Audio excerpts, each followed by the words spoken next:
This is from a 2-pack of wreath forms from Dollar Tree. It is about 7.5 inches here, it looks like. I don't have my glasses on. We're gonna grab up some more of those pieces, of course. That's why we cut them. And we got some more pieces we already cut. I'm telling you, these are quick projects. This is how you're gonna put this wreath together. You're gonna fold it in half, reach through, grab the tails, and pull them over. Is that not the easiest thing you've ever seen? Do it the same way every time with every one you put in. You can turn these so that the pretty sides are both outwards. Then you're going to take whatever, if you have some more ribbons you want to put in there, you can. If you want to use your other pieces of fabric, you can put those in there. Or you could do the entire thing with the tablecloth if that's all you have. We're going to choose whatever pattern we like and then go round and round and round. Now, I discovered when I was doing this wreath that I did not quite have enough of my fabric left to complete the wreath, but I'll show you when we get to that part what we're going to do to make up for that, because we don't stop crafting. So no, there's no excuse. We're going to keep going.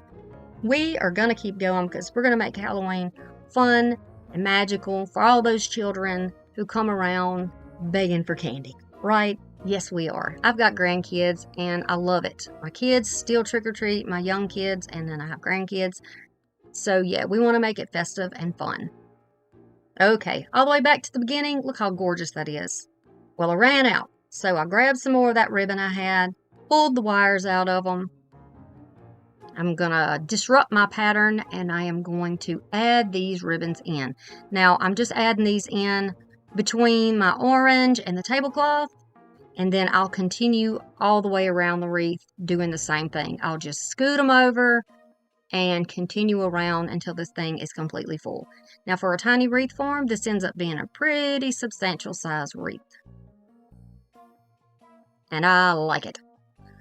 While I'm doing this, I just wanted to really quickly say thank you to those of you who have bought me coffee recently, and I've also had some very sizable super chats, donations, and people have been hyping my channel, hitting that little hype button, and it helps. It really does, and it helps me to know that I'm doing what I need to do for you on my channel. So thank you very much for that.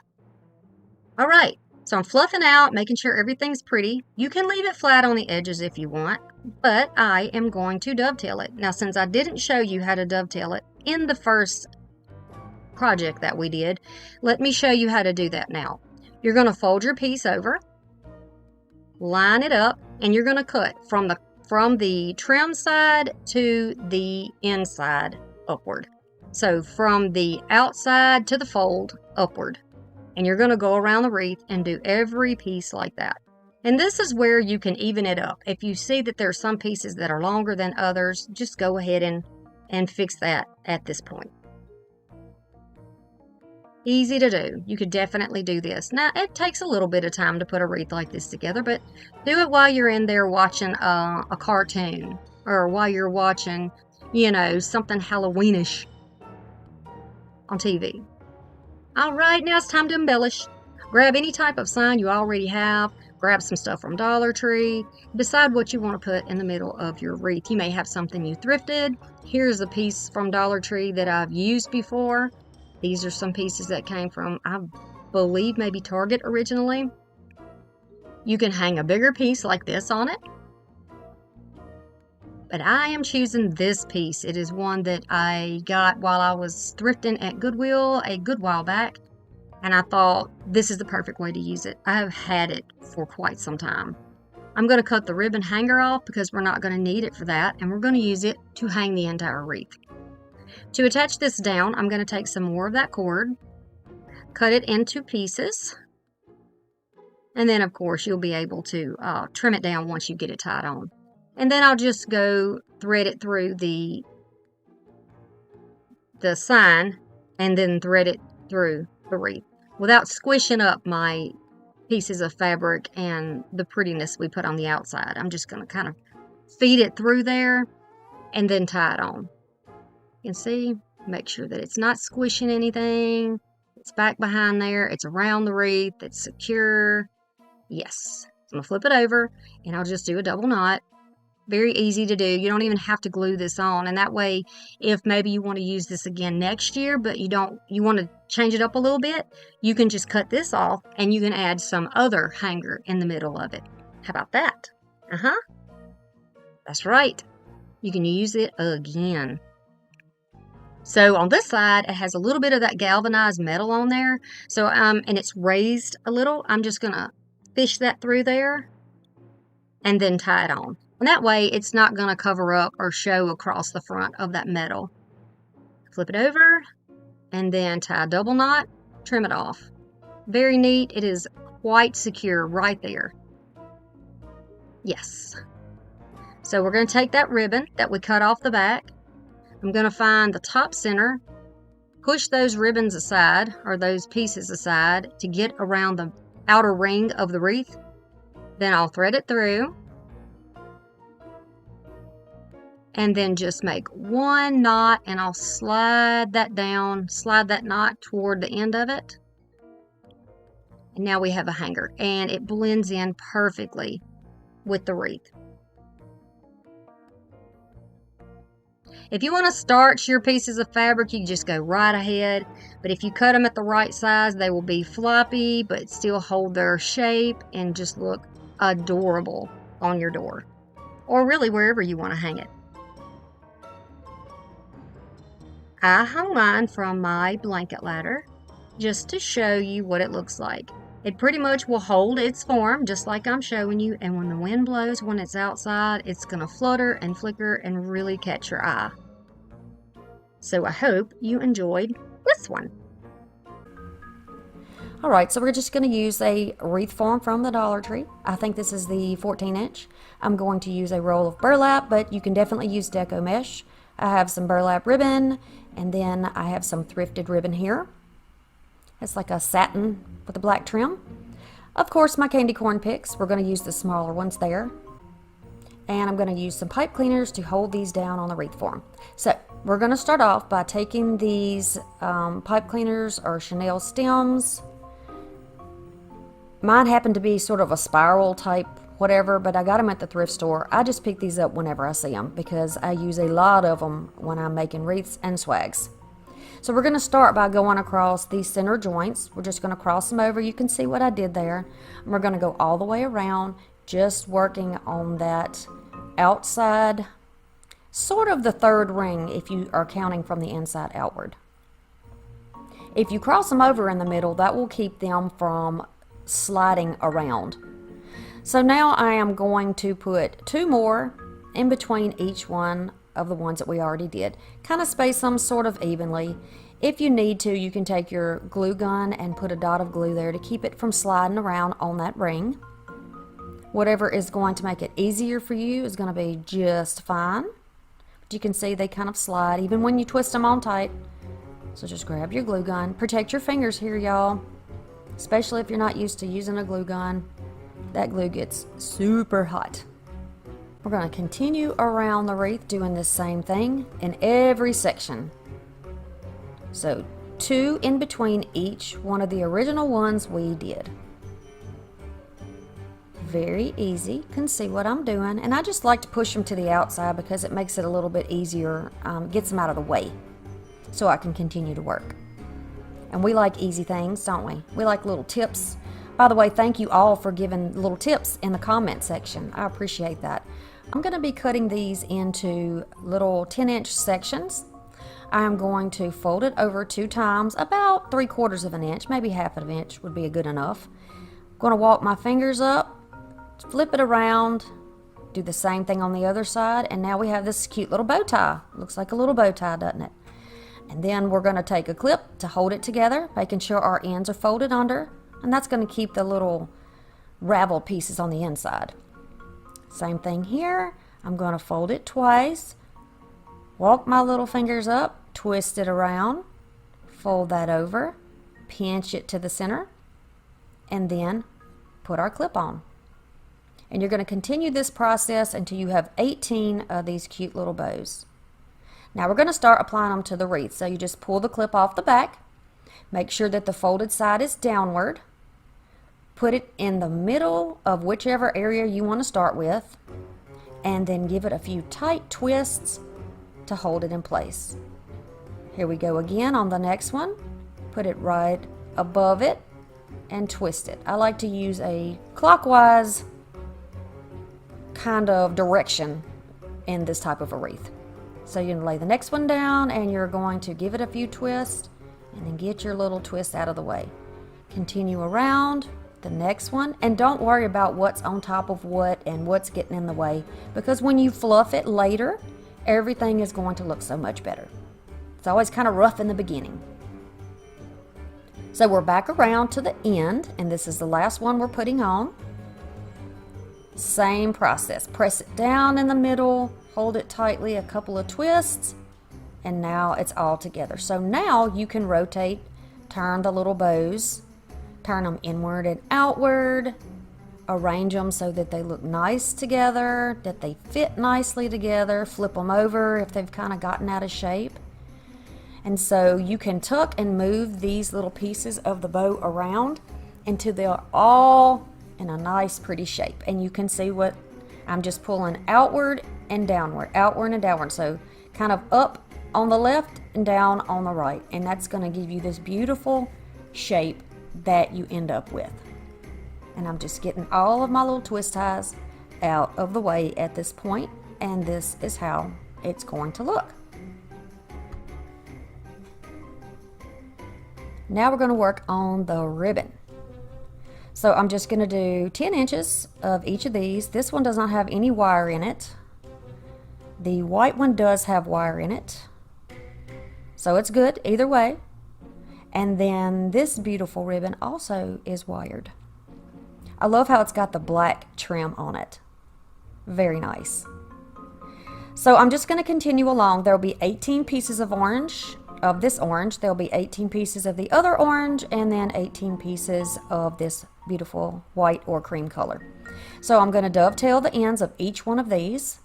I like the look of a dovetail with these ribbon stacks. I think it just gives a lot of interest. I think it's pretty, and I can't imagine doing it any other way. So here we go, and let's start stacking. So now you pretty much want to ensure that you have the ribbons that have some structure, which would be the ones that have wire. Put those on the bottom and put your floppy ribbon on top, because the wire from underneath will help give a little bit of body and hold up the floppier ribbon that's on top. Always works for me, and I'm never disappointed when I do it that way.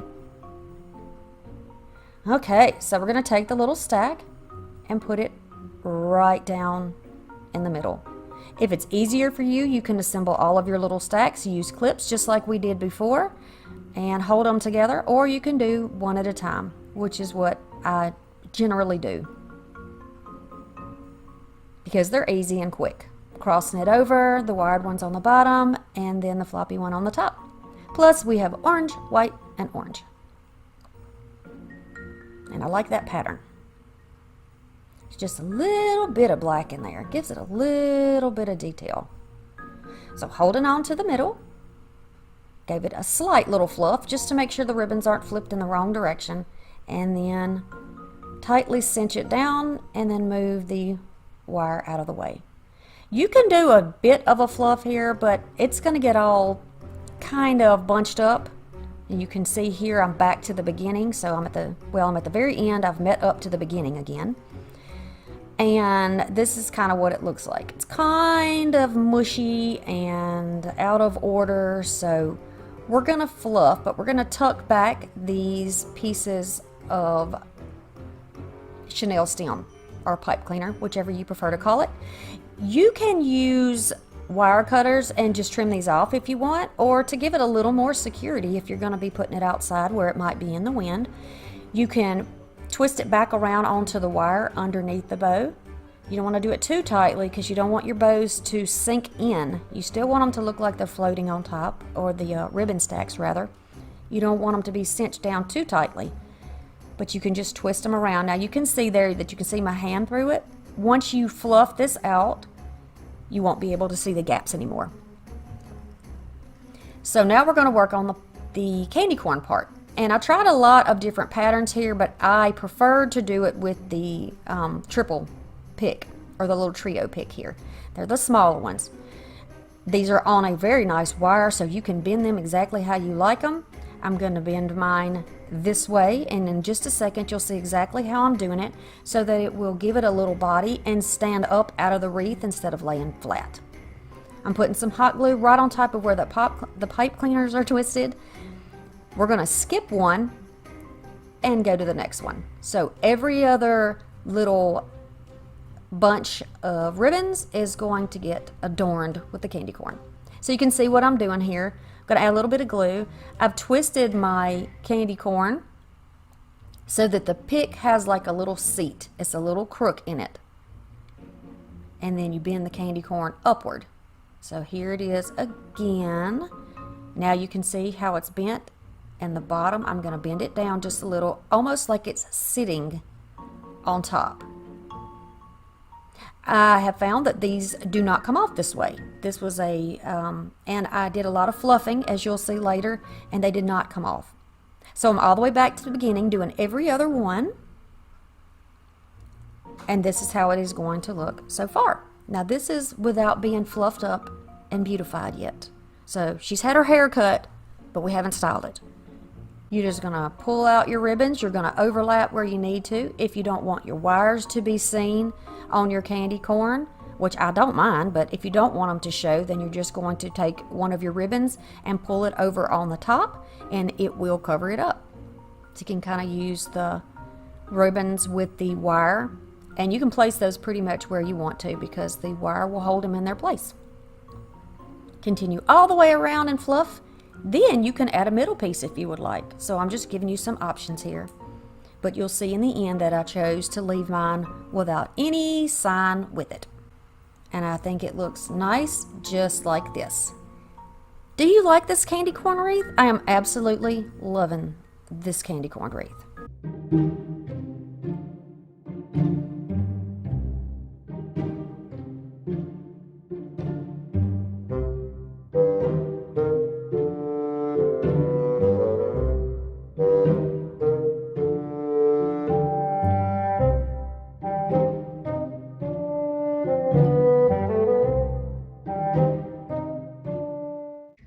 So if you got a bunch of those trees from Dollar Tree a year or two ago, and you don't know what to do with them, you just got them because, you know, that's what we do as crafters, I'm going to give you an idea. All right? We're going to need paintbrushes. I think we used about 6 of those trees. I'm going to use a white paint and some wax. I just happen to have Snow White. Doesn't matter which white you choose. I'm going to use zip ties. This little ghost sign that I got this year from Dollar Tree. You can tell it's this year. You see the red dot on there? They're covering up the $1.25. I think I paid $1.50 for this. But it is big. It's about 15 by 15, roughly, at the widest points. Just to give you an idea. And then the wreath that is underneath, you can see the size of that as well. It's the largest wreath, wire wreath form that you can get at Dollar Tree. And yes, I know, y'all, the prices have gone up on everything. I'm trying to reuse as much that I had from last year as possible while keeping in mind that it needs to be things that you can find. Okay, so the bottom of this is like a metal. What I want to do is take one of those stems that is closest to the bottom and just wrap it around there to help cover that up a little bit. We're going to be overlapping these to make this look like, to become a new form, like a base for the form, right? So I'm just going to go ahead and do this to each one of those. If that brown thread that is wrapped around there starts to fray or come off, just cut it off. It really doesn't matter. You could also paint these black if you wanted to, the bottoms where the silver is sticking out. But you can pretty much cover up all of those pieces. You just disguise it. We know what to do, don't we? So to fluff this out, we're going to just kind of make it flat on one side because we don't want any bulk getting in the way of the tree attaching down to the wire form. So if we move everything to the front, it looks nice and fluffy and wide on the front side, and then we have a flat surface to attach to the wreath on the bottom. I'm separating these, seeing where they are attached to the form and pulling those out. Just, I guess, like you would with a Christmas tree, right? When you're fluffing up a Christmas tree. Okay, so this is going to be our starting piece. Now, I decided to start on a crossbar. It really doesn't matter. I just wanted to be sure that it didn't move. And my experience with wreath making is that if you start on one of those crossbars, it'll keep your pieces from sliding back and forth. So that's why I'm doing that. I am going to use my cutters and just cut that off. If you have some type of scissors that you use for crafting to cut the rough things, then you can do that. Even I think kitchen scissors would probably be okay, or utility scissors for something like this. And then I'm going to go up to the top where the metal ends. And then you can either overlap it on that metal part, which I guess you could call the trunk of the tree, the base of it, and tighten it down. Or you could do it around the little tinsely looking section if you wanted to. Just be sure that you get it down there nice and tight. Now, when you fluff this out, it is going to require a little bit of trimming up later because the shape of the tree, it's tapered, right? And you want your wreath to be more uniform, but that's not a problem. We're going to take most of those branches and pull them to the outside of the wreath, just leaving a few little ones on the inside. We want it to look nice and full, and I found by playing with this that it works best if you do it that way. So another look at that, the same thing. We're just going to make it sort of flat on one side and a little fluffier on the other side. I want to overlap this one on top of the other one. Now you're going to want to go up a little bit higher than I actually did. And you'll see that later, why I'm telling you that you would probably want to do that. Same process here. I'm overlapping and I'm going around the wreath form. So now the three are connected. Both trees and the wreath form are all connected. And they're not curved, and you really can't curve this metal base or the metal trunk of the tree. I'm not even going to bother going into doing all of that. Didn't even try to do it any other way but by hand, which did not work for me personally. So if you want to try to bend them, you can certainly do that, but it's really not necessary. So, like I said before, most of the branches on the outside and upward, and then the few that are going to be in the center are just going to help kind of fill it out, because we're going to be putting something on there that's going to mainly cover up the middle of the wreath. I chose the larger wreath form because it is a big ghost. If you have a smaller ghost cut out, then you can certainly use a smaller wreath form.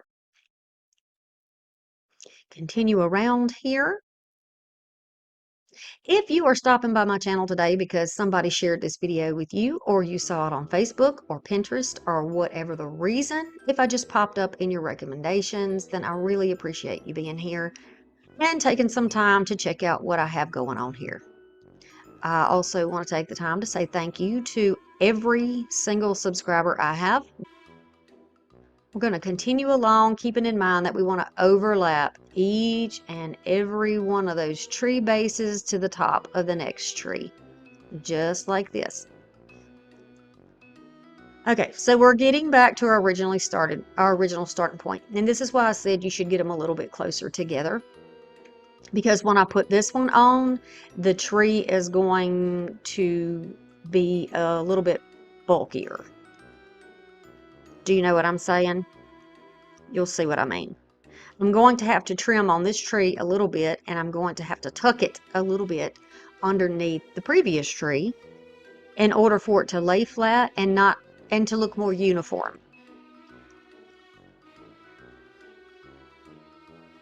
So I'm going to keep spreading those out. So I'm just going to tuck this under because that's how they all started, right? The base up underneath the top. What you don't want to do here is to try to force that in. If you force that in, you're going to break that metal wreath form. These are not really heavy-duty forms that you get from Dollar Tree, so you don't want to break your form, right? So I'm going to find a way to overlap this and make it look a little bit less bulky in this section. And then even though it is a little bit thicker, it's going to be the bottom of the wreath, so it almost looks like it's intentional in the end. Don't you love it when a boo-boo ends up being something great? Happy accidents, happy little accidents. And so I'll overlap here just where it reaches the other one. And then if you wanted to, you could also try to connect them with the little branches that are coming off of the tree bases. You could certainly do that. If your wraps are black, that is even better because you don't have to try to disguise them or cover them up later. The only ones I had at the time are white. And like I said, I'm trying to go through the things that I already have at my house. Right now, prices are going up at Dollar Tree and they're going up at lots and lots of stores. I've even found a couple of places that didn't even have price tags on them, which is always a concern to me because if I can't scan it, I'm not going to take it to the register. I'm not going to take the time to take it to the register and ask how much it costs and then make a decision there. No, I want it or I don't want it. And I'm going to base the price largely on what I pick up, if that makes sense. Okay, so now this is what I mean. We're going to put a little bit toward the inside, keep putting the rest on the outside. But you see the shapes. It looks like overlap trees right now laying on there, right? You can see there are sections that are much longer because of the way the trees are tapered. All you have to do is take your wire cutters and you're going to trim it down. This is so easy to do. If you don't have wire cutters, you don't want to trim it down, fold those over on themselves to make them the same height as the rest of them so that they are fairly uniform, right?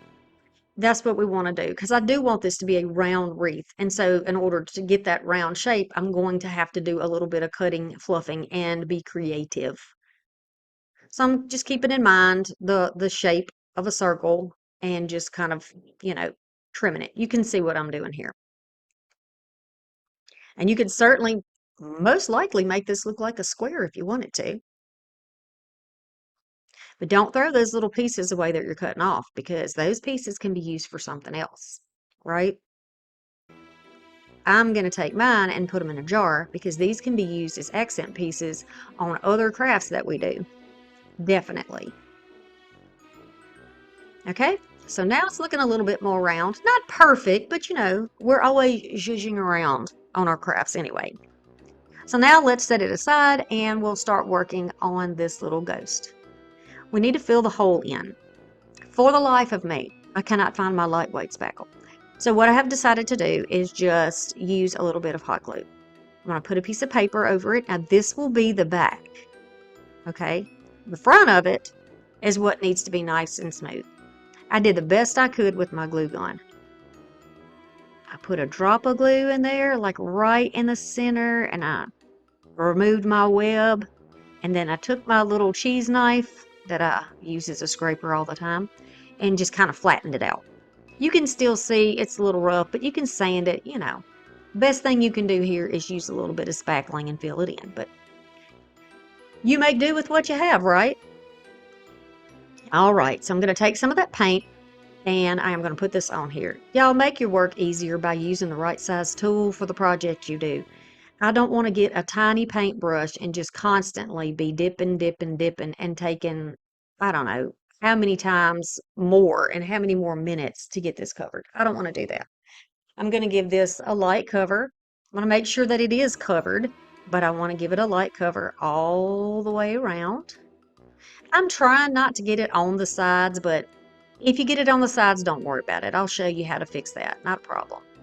And the reason I say that is because the outside's darker on these laser cutouts. They're darker, and it really does help the features and the pieces kind of pop. We're going to dry this. Set it aside to dry, go have a coffee, go put some laundry in the wash, go make your bed, whatever you need to do. I'm just going to do this for you quickly. And then once it is dry, I'll take my little finger dauber here and my antiquing wax. And then we're going to put a little bit of shadowing along the outside. If you are into rustic or farmhouse for what you do for your Halloween projects, you can definitely go in here and try doing like a dry brush with your wax or with the brown. Totally up to you. You see the difference this makes? It's the little things, y'all. And I know I say that a lot, but it really is the little things. I'm tapping it into the wax and then tapping it onto the paper. It gives you a little bit lighter of a coverage in case you make a boo-boo. And it also, by pouncing it down on that paper, it pushes that up into the spongy part and makes it hold a little bit more. So you don't have to dip as often. Just in my experience. We're going to continue around this way. Now, if you don't have wax, you can definitely use like those furniture repair markers that you get at Dollar Tree. Now, that's where I've always gotten mine. You can get them at other stores, but I don't know if the price has gone up, y'all. Honestly, I don't know if it's still $1.25. I just really don't know. But I do know that in the decor sections, the prices have gone up. All right, so we're just going to continue around until I get the coverage I want. If you make a boo-boo like I did and smear a little bit, wipe it off, let it dry, and then go back over with your white paint and a tiny brush and just kind of, I'm using air quotes here, erase it. And you'll never know it was even there. We can fix things. We're crafters, right? We're creative. We know how to fix things. So once I am happy with the outside coverage, and you can even see laying on my table the difference that makes. It really stands out and creates a shadow there that I really like. In smaller spaces, you can use a Q-tip to go in and do your, I almost said highlighting, but I don't guess that's what it is. Your shadowing. There we go. You can go all the way around. So I started off by doing it this way, but I wasn't getting the control in the application that I wanted. So ideally you would put something down on your table and then put this on top of it to do the next step. But I didn't. I just did it right on top of the table. Told y'all I'm a messy crafter. I make that little mouth stand out and get all those little details. So I just laid it on the table, pressed it up against the side of the cutout and onto the table, and just traced it around there. And then I got the perfect coverage that I was looking for, and all I had to do was clean the table up a little bit. Love it.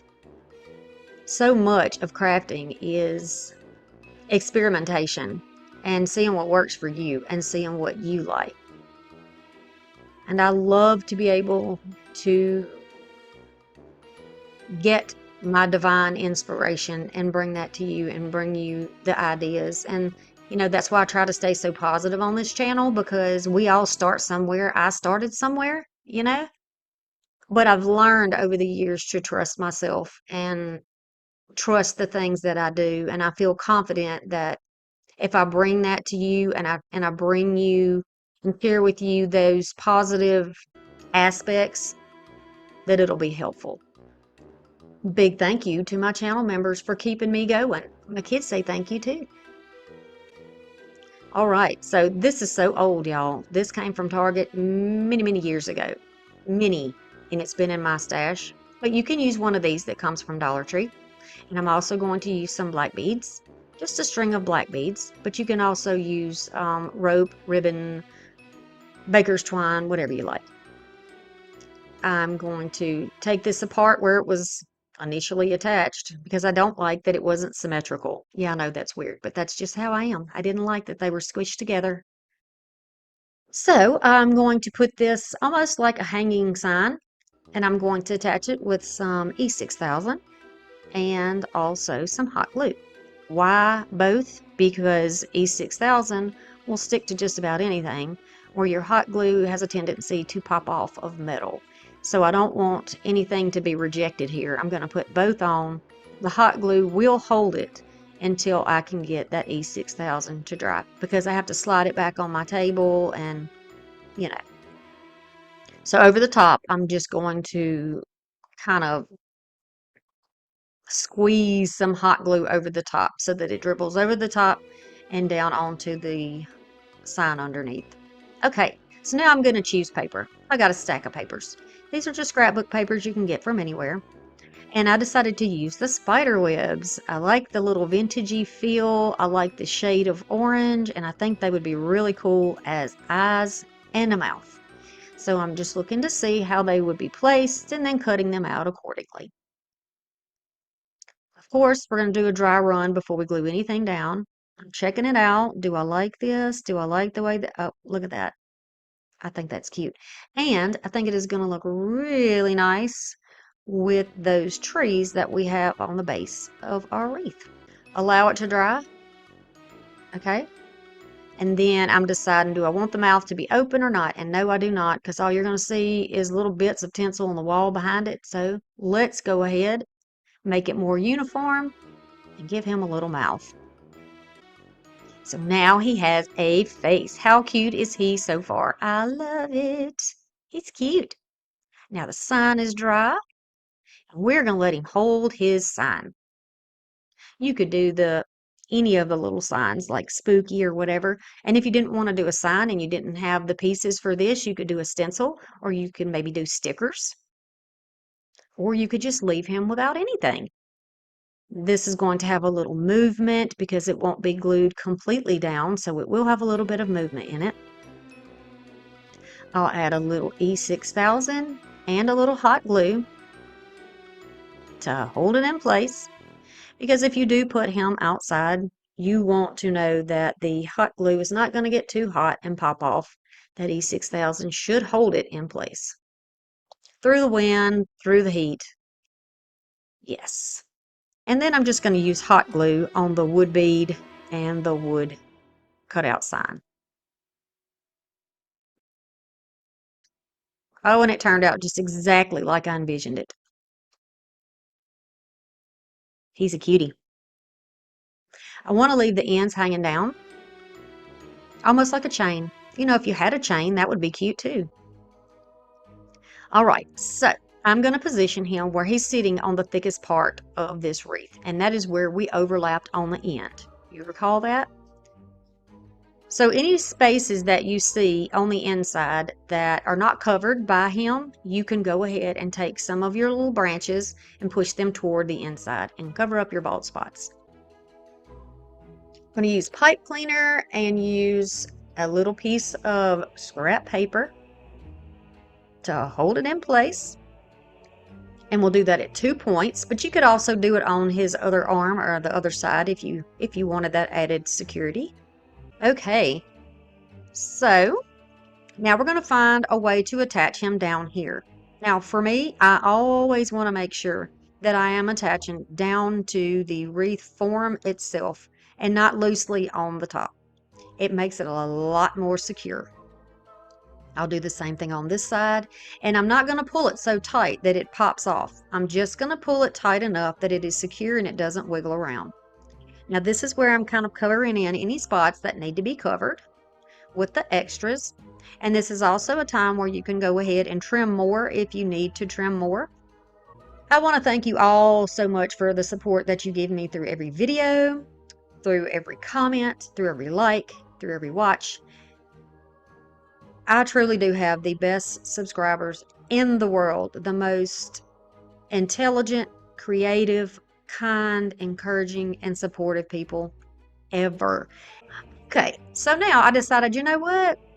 This one's going to be a girl. We're going to fix her up, and we're going to add some flowers and some stems and whatever we want to add here. You can also add any little ornaments that you have. If you have little ornament sleeves that you get from Dollar Tree with the different colors, you can put those on there. You could just leave this without anything but the ghost if you wanted to. You can see me adding the glue and then holding that to the back of the sign. I'm actually gluing it to the sign and not down to the wreath, but you can also wire it in if you want to. The bouquet pieces that you see me using are from Walmart. I don't know if they have their Halloween out this year. This is some that I bought when I did a tree, Halloween tree a few years ago. So, you know, I recycle, I dismantled it, and I use my pieces. The stems are from TEMU, but I have been told that you can get those black stems at a bunch of different craft stores. So just, you know, get in your search bar, look for Halloween stems or black stems or however you need to do it if you want to find some. So a little hot glue will hold my little pieces in place and be nice and secure. Now, I didn't like that this one was a little bit longer, so I just went ahead and cut it. I know, I know. Did it matter? Probably not much. I don't think anybody would say, you got 5 beads on one side and 8 on the other, but you'd be surprised what people tell me in the comment section here. Just read through the comments one day when you're bored. Read through the comments. You'd be surprised at the things I hear. I've taken the jewels off of 2 spider rings that I got from Dollar Tree, and those are going to be the sparkly little pupils. She has beautiful cat eyes. Isn't that lovely? Did I do too much? Did I do too much, y'all?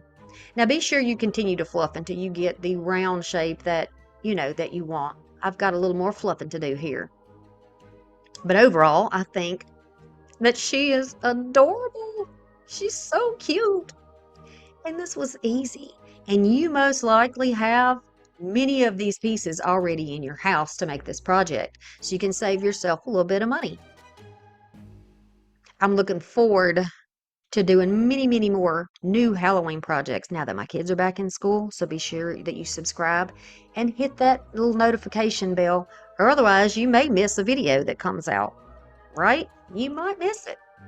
And I don't want to miss seeing you. We're going to start off with an 18-inch Dollar Tree wreath. We're going to have some deco mesh. This is the 12-inch. And some pipe cleaners. Some of these berry picks. Ornaments of whatever color you like, whatever size. And some ribbon. We're going to start off by prepping this wreath. So I'm going to take my pipe cleaners. You can see I'm not wearing my glasses here. Couldn't see where I was going. And I'm going to twist one pipe cleaner around each of the little crossbars. You want to go around it so that it doesn't slip up and down. So you're going to go across. You can see clearly what I'm doing here, I believe. And then you're going to continue all the way around. Then we're going to start on the outer ring. We're going to go on the outside middle and twist it around, and you can see it moves a little bit. You can use a dot of hot glue on the cool temperature on your gun so that you don't burn yourself, or use your finger protectors. And we're going to do that for each of these little sections on this wreath frame. Continuing around. And so we have I think we end up with about 16 of these all the way around. Yep, 16.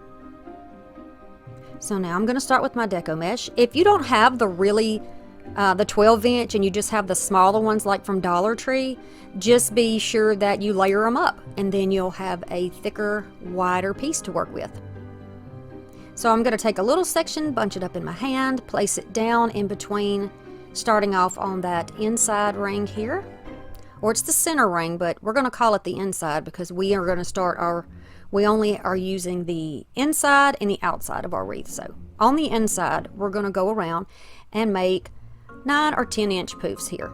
So I'm just using my ruler underneath to give me a guide to see how big I want these poofs to be. And I'm going to continue around just on the inside, just like this. Just takes a couple of twists. Just be sure that you're pushing it all the way down so that when you are making the next poof, you don't pull anything loose. Just a couple of twists. Gonna go around and do the same thing. I can see through my mesh here, and I can see my ruler underneath. There's probably an easier way to do this. I've seen people use their cutting mats to measure, and that's a perfect idea. But I have paint all over mine right now, so we're going to do it this way. Maybe you don't have a cutting mat. Just grab your ruler and you can do it like this. We need options, right? We need options, so we have no excuse not to craft. All right, so we're going to go back around. And when we get back to the beginning part, I'm just going to unwrap it and put that poof right on top. You can see I'm using my middle fingers there to push it down to make sure it stays down in there.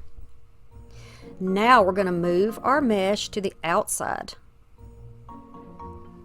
And again, I'm using my ruler as my guide. You're going to do a 9 or 10-inch poof, whatever size you prefer. The bigger the poof, the larger the wreath is going to be in the end.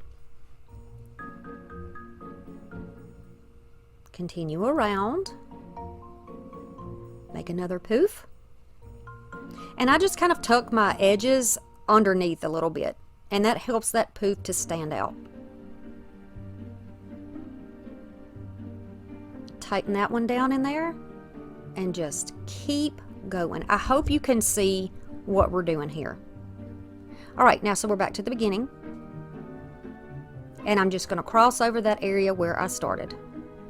I'm going to start poofing that stuff out, moving that stuff around, closing your gaps if anything moved around. That's why gluing those pieces down, those pipe cleaners down, can be helpful. All right, so then I wanted to use this. I got this at the thrift store, and I wanted to use this to kind of go across the top, but it's so tightly wound. When I put it down, and you can just, we're going to use this one just on the outside of the wreath, on the outer ring. There we go. It had such a beautiful curl. I thought, you know what? Let's just go with this curl. It's something different. I've never seen it before, and I've never done it before. So we're going to leave this in a curl. We're going to let this thing do what it does. And I have to say, it reminds me of my hair. I have curly hair or wavy, combination, whichever one. Sometimes I like to leave it curly and let it do its thing, and sometimes I like to straighten it. But right now, we're going to go with the curl, right? There's plenty of humidity in the south where we live. We're going to let this thing have its curl.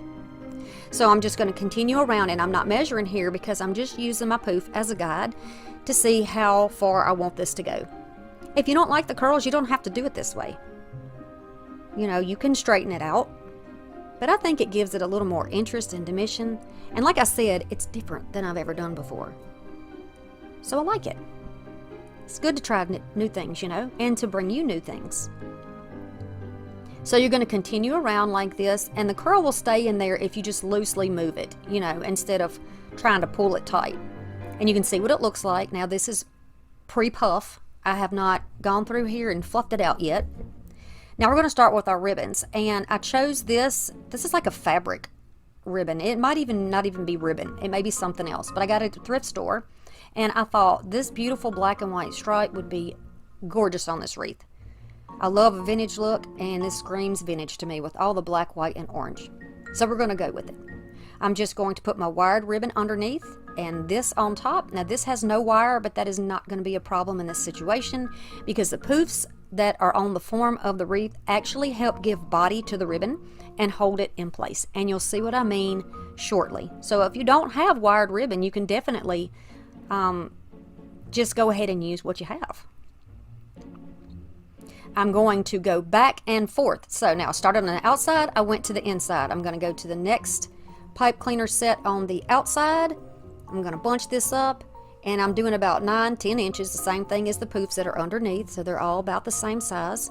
And I'm going to twist that around tightly, and then I'm going to jump back over into the inside and put it on the inside of the wreath.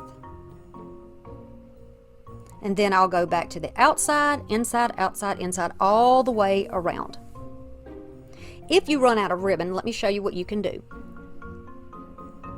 So I ran out of ribbon here. I'm just going to lay the new piece on top of the old piece, overlap it, put my ribbon back on top, and then twist it around. And when it's underneath, you barely even notice it. You won't even notice in the end that I ran out of ribbon.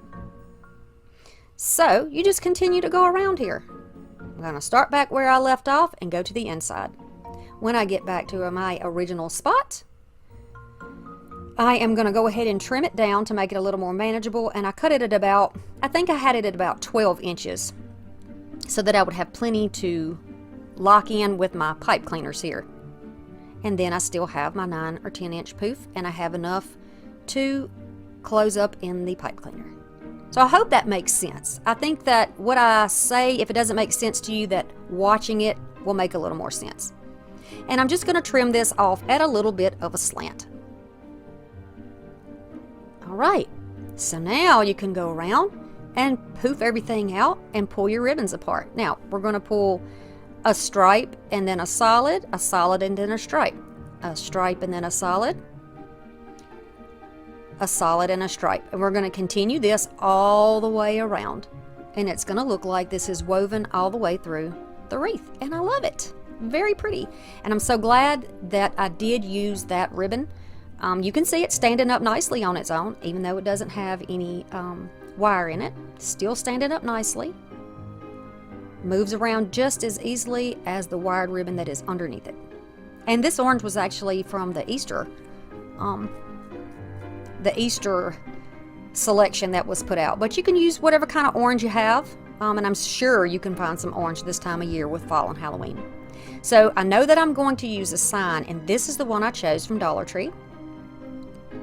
Love these colors. I got it last year and had put it aside.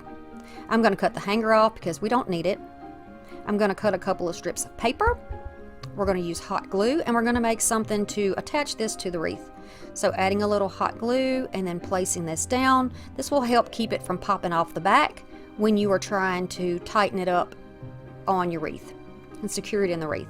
Continue around till you got all 4 corners done. And then these are the ornaments that I chose, and I'm just popping them out to see where I want to place them and to make sure that I have enough. And I actually do have enough. I did try some orange ones before this, but I did not like the way that they looked. So with the pipe cleaners that are left, if you do not want those, you can cut them off. You can wind them back into the wreath, whichever way you want, but I like to curl them around my finger and leave them because it looks like another little spooky element, like little spider legs or bug legs or snakes coming out of here, or worms, whatever. I like it. I'm gonna leave it. But the ones on the outside of the wreath, be sure you tuck those under. And if you don't want to curl them on your finger, you can certainly use like a screwdriver, a pencil, something like that, and twist around on that. All right, then I'm going to leave these tops on the wreath because on the ornament, because it will help tuck them down in the little crook there. And I am going to add some hot glue and then just press it down. I'm going to hold it down because the wreath, it tries to kind of push back up because it's, it's thick. It's a bouncy wreath. And I'm going to keep adding my glue. Now these ornaments are actually glass ornaments, so they're breakable, but use plastic if you would like. What I love about these particular ornaments is that they don't have a seam on them like some of the plastic ones do, and it gives, to me, a more expensive look, a higher end look. But you can see that some have gold tops and some have silver tops. They were all collected at the thrift store over the past year. I just grab things when I think I can use them. I see them and I think I can use them in a project, so I go ahead and grab them. And so far, this is how it looks. Isn't that pretty? And then here's how our sign will go on it, right in the center. So I'm just push those little hanging pieces or my little pipe cleaners to the back, and I'm going to center it and then flip it over. And then I can just reach in there and fish out my wires and go right around the 2 inside rings. And I'm doing about 1.5 inches up. Now, if you do 1.5 inches up on each one of these, then your wreath will be nicely positioned on the top without any corners poking down or looking lopsided. So just try to make sure you have the same amount on each corner. Love it. And I love that you can actually get all your supplies from Dollar Tree if you wanted to. Yes, true enough, some of mine are thrifted, but that's okay. You can definitely get what you need at the Dollar Tree if you don't have a good thrift store. So just fluffing again to make sure that everything looks nice. And I want to add a little more. So Dollar Tree has berry picks, and they have these little, I don't know if they're cupcake picks that are like pumpkins and things, but I love these as little beads. So I'm going to save these to use on the ribbon, and I'm going to use some wood slices or half wood beads to use to cover up the holes and to put in a couple of other places on the sign so that it kind of looks like it's tacked down. So I just put them here and there. I definitely need them on the top to cover those holes up. And then just wherever else you feel like you have a little extra space. Then I am going to take one of these pieces. Each of these little picks have a wire on the back. I just cut off the wire, and then I'm going to add some hot glue and put it on each little loop of the black and white ribbon. I love that. It looks whimsical to me. And just enough orange in there. I love the vintagey colors, but you could also argue that this is a farmhouse if you would like. I think it is stunning. You could add lights if you wanted to. You could change your ornaments to a different color, whatever you like. So here's This is our first project. We're going to take this gorgeous little sign from Dollar Tree. It's the candy corn sign. It says trick or treat. We're going to take some of this mesh tubing, some ribbon of your choice, a grapevine wreath. I've got some bittersweet, a variety of yellow and orange foliage. Some are from the Dollar Tree, and one I think came from Walmart but was thrifted. And then I want to show you real quick how to fix a wreath that is out of shape. Now this is sort of an oval shape or an oblong shape. You can just take a little bit of floral wire and fix the form whenever it goes flat, or you can use a little bit of jute. See there, now I got the same width on both sides. It was a little lopsided on one side, and that does happen with natural items. They shrink and expand. So all right, we're going to pull the bow off of here very carefully so we don't peel off the paint. And then take a look at these picks. We're going to cut these off, not too long, but long enough that we have something to thread through the grapevine wreath. So I know I want it to go this way, and I'm going to just start adding in my picks. The greenery I chose to add in to the bottom, toward the bottom, so like halfway down, I guess, and it's going to go around the bottom, and I'm going to keep all of these in the same slant, I guess, the same angle. I'm going to put them all in kind of going downward till we get toward the middle, and then on the other side we will start over also going downward. I'll continue along here trying to vary the color a little bit. That way I get a good representation of the yellows and the oranges. I like that this is sort of a rustic look. It is definitely Halloween, but I'm certainly feeling the rustic fall vibes in that it is a grapevine wreath, which is woody, and the foliage, which is definitely changing colors for fall. So I guess if it didn't say trick or treat, this could actually be fall and Halloween. Now once it's all filled in, I'm just going to fluff a little bit. Then the little pieces of bittersweet that I took apart, I'm just going to start adding those in here or there. I want them to extend out beyond the wreath. They're going to be farther away from the wreath than the greenery, which I think is a cute look. It gives that little flyaway look that Ramon from Ramon at Home talks about. And I'm just going to add them here and there. I'm not looking for a symmetrical look on this project. So you see I've got the greenery higher on the right than on the left, but we're going to have a bow on the left, so no worries about that. Now we have to have something to attach this down to the sign, and rather than just putting down hot glue and then hoping that it clings, which it won't because the hot glue is going to go right through the wreath, we're going to use pipe cleaners.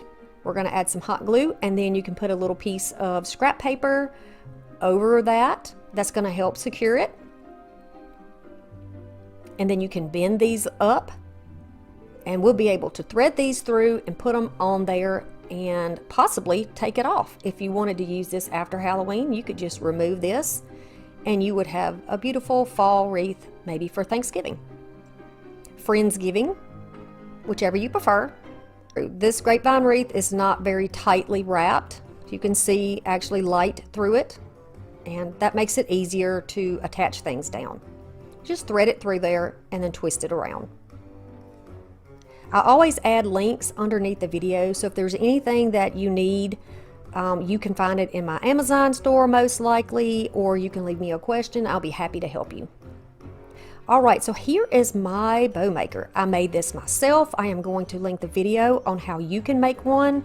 It was very easy, so you don't have to worry about that. Very easy. If you're not able to do it for yourself, if you have somebody who can help you, it would be a great help. If you have arthritis, if you have any kind of problems with your hands, this can help you. I'm not saying you have to have it, because you can certainly make this kind of bow without it, but I love to be able to use my bow maker. And I want to share with you how you can make one if you got some scraps around and you don't have to spend the money. So I'm just going to make these loops the same size on both ends, and I have about 7 inches for each one. And then the tails are just a tad longer than that. going to cut that off. This is a sort of a satin ribbon, and it has a black stitched wired edge. This black ribbon is very good quality, but it is not wired, but it is stiff enough that it's going to hold itself, and you'll see that soon. This one doesn't have any type of a pattern on it. It's exactly the same on both sides, so we don't have to twist like we did with the orange one. So I'm just getting an idea there of how big I want it to be, and I know that I want it to be about an inch smaller than the orange one that's underneath. So I'm going to do the same process and just loop over on this side. I like to fold mine in the middle and then push them down. It's a little bit easier for me to handle that way. It keeps it from flipping. And then we'll trim that tail. And then my burlap ribbon is going to go on top of that. This is going to be a pretty bow, y'all, but you can definitely either skip the bow if that's not your thing, or you could do any type of bow that you've seen me do before that you like. I do have a bow video, so that can help you if you don't like this particular one. Now this white bow is going to be, or cream colored bow, is going to be an inch smaller than the black one. You can see like little steps. And this one is wired also. In my experience, if you have a bow that doesn't have wire, you want to put that one sort of toward the middle. It just works better that way because the wired ribbons around it will give it a little body, and that's helpful. All right, now I'm going to take this mesh tubing and just make like it looks like a shoelace bow, but we're going to continue to make loops back and forth until we have 3 or 4 on each side, whatever thickness you like. You can find this type of tubing at most Dollar Trees in a variety of colors. This one is something I already had on hand. Okay, so then we trim that one off. I'm going to slip my tie underneath the bottom while I'm holding on to that stack of bows. Okay, so I'm just gonna loop it, but not tighten it all the way down. I'm going to grab it toward the center, move it up. You can see the indentions where the poles were. Just slide that right into it. Then you can pull it just a tad more because, y'all, give me a hand clap here. Look what I did. I remembered to put the pipe cleaner in the back. I mean, look at that. I did. I remembered this time. I never remembered to do that. Once you have tightened it down, you can clip it off and start dovetailing those ends. You want it to have a nice finish. If you don't want to dovetail, you can cut it at a slant, but I like the dovetail. Okay, so now we're going to fluff.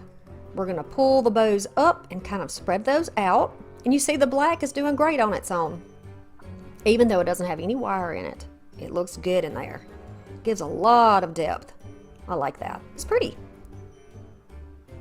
All right, so now we're going to feed it through, and you can see here that I'm putting it a little bit off to the left of the candy corn and feeding it through there just like we did the sign that we put on.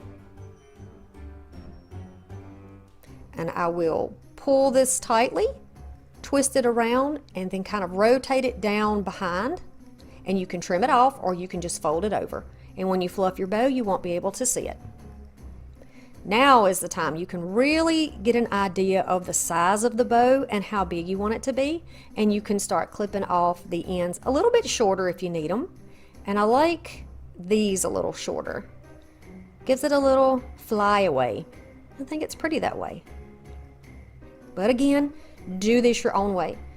With a bow, without a bow, different colored bows, different size ribbon, different amounts. Make it as thick as you like, or don't put it on there at all. That is completely up to you, but the good thing is you can take it off after Halloween and just have a beautiful piece on your door without any hint of Halloween. All right, so I'm going to take some more of this, and we're going to make another little bow like we did on the bow maker. So if you don't have a bow maker, you can do it by hand just like this. I'm going to have 2 loops on each side, and we're going to add just a little bit of an accent down in the greenery. You can take another little piece, tie it around the middle, tie it in a double knot, and then we are going to be tucking that down into our leaves there on the bottom. You can wire this and put it down instead of gluing it if you would like. It does sit nicely down into the wreath. You can put it kind of on the branch of the leaves so that the glue doesn't sink down in there, and just hold it in place with your scissors or a popsicle stick or a finger protector on your hands. Be very careful.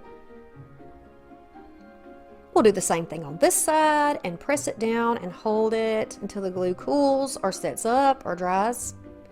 And then, in order for this not to be in the way, I'm just going to add a dot, just a little dot of glue to hold these leaves back. Look at that. That's cute. Do y'all think that's cute? I know if you like a modern look, this is not going to be your thing. Certainly not going to be your thing. But my little rustic heart is very happy right now.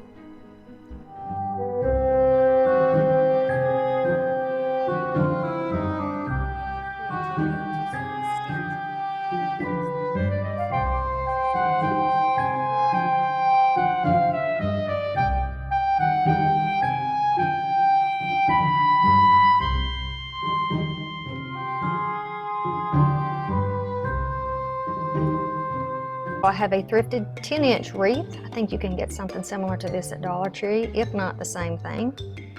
And I'm going to have 3 different pieces of coordinating fabrics. These are, I think, just cotton fabric. And if you just start with a little snip, you can just tear a straight line all the way up your fabric. So these pieces are somewhere around an inch a piece wide and about 18 to 20 inches long. These are just scraps that I already had from projects last year. And it takes absolutely no special skill to make this wreath. It is easy but colorful and festive. So we're going to do the same thing with the other 2 patterns. So I have black with orange polka dots, orange with white polka dots, and then I have another pattern that you will see in just a minute. So I'm just taking these, removing some of the loose threads. I'm going to put it under and pull it through the loop. You can just pull on it a little bit and it'll tighten it up around there. No need to use any glue for that. So you'll see later that you can see some of the green foam when I make the wreath. If you want this to be completely not seen at all, you can either paint your wreath form first, or you can put your strips closer together, which would require more strips. But you just keep tearing your scraps until you get enough. And if you don't have enough, then you just keep tearing once you get some of your pieces already on there. Okay, so the other pattern is the orange and white harlequin. And I'm just going to alternate with black in between the orange and white pieces. When I lay this down on the table and I lay it in half, I am sure to have the non-pretty side up so that when I pull it through, it actually shows on the outside. You see the back side of the fabric is what you see, and I put it through, and then the pretty side is on the outside. You're going to keep doing this until you get it as full as you like. You can let those bands overlap one another. Here is the full wreath, and you can see some green showing through there. That doesn't bother me at all, not one bit. As a matter of fact, once you get to playing around with the strips of fabric enough, you can just about cover the entire thing. See how you just slip them around because they're not glued? You can just move them down, and I think it looks cute. Nothing is perfect. There's some pieces of thread sticking out. Some pieces are longer than others, but that's great. It's rustic, it's country, and it's the style that I like. I usually cut this part out during editing, but I want you to see my thought process and see what your options could be. The jack-o'-lantern and this bat were both pieces that were broken off of a Target Bullseye Playground stake, and I just sanded the backs down, and so those would be 2 pieces that could be options to put on here, and I, of course, chose the bat. I think he coordinates nicely. And then this is also one of those things from Target. It's like in a little, maybe metal or enamel sign This is a little sign that I had forever. It used to have a base on it where you could stand it up. It's a little chalkboard sign. And then from the Dollar Tree, they have these metal signs that you could use. And these can also be painted, so that makes it even better if you want to coordinate your colors. And finally, I have decided that yes, the spirit lane is the sign that I want on this wreath. So I'm just going to put it down with some hot glue. You could use pipe cleaners if you wanted, or any other way that you want to fix it on there. But this is what works for me today. And then this little bag of scatter came from Dollar Tree. Just little glittery spheres of different shapes, well, different sizes. And there's some little bitty black ones, and I'm going to use those to cover up the holes on the ends of these signs. It's almost like a little street sign. But they're barely noticeable once you get the sign, once you get the wreath hanging up. But there it is, cute as can be. If you're new, I hope you subscribe and come back and see more content. You'll be notified if you do subscribe and hit the little bell. Give me a like if you're enjoying these Halloween videos.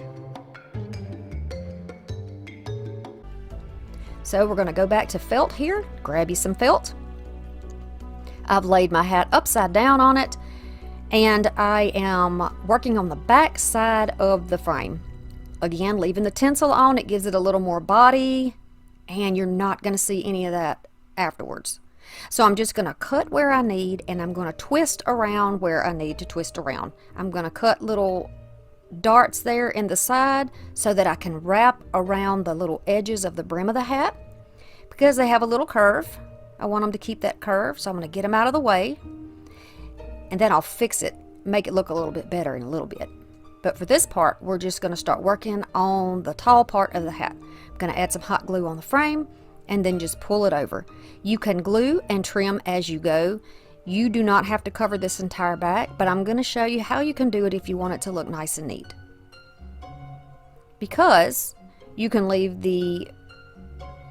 this actual wreath like this, or you can do the second step, which I will show you in just a minute. So be sure you stay tuned so you can see what else you can do to give it a little more dimension.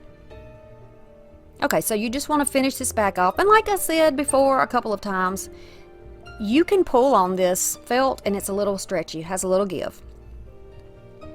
So continuing around, I'm going to trim off what I don't need, just a little on that side that's extra, that's just getting in the way. And what's on this side, I'm just going to kind of roll under. It gives it a little more thickness, and I like that. Then I can just roll it instead of cutting it and go right over to the edge that we've already glued down. And see how it's nice and flat on the back? I like that. And by the way, I don't mind that the little bumps are showing. Those little bumped areas on the sides are where the tinsel is attached down to the frame. That's how they make these wreaths at Dollar Tree.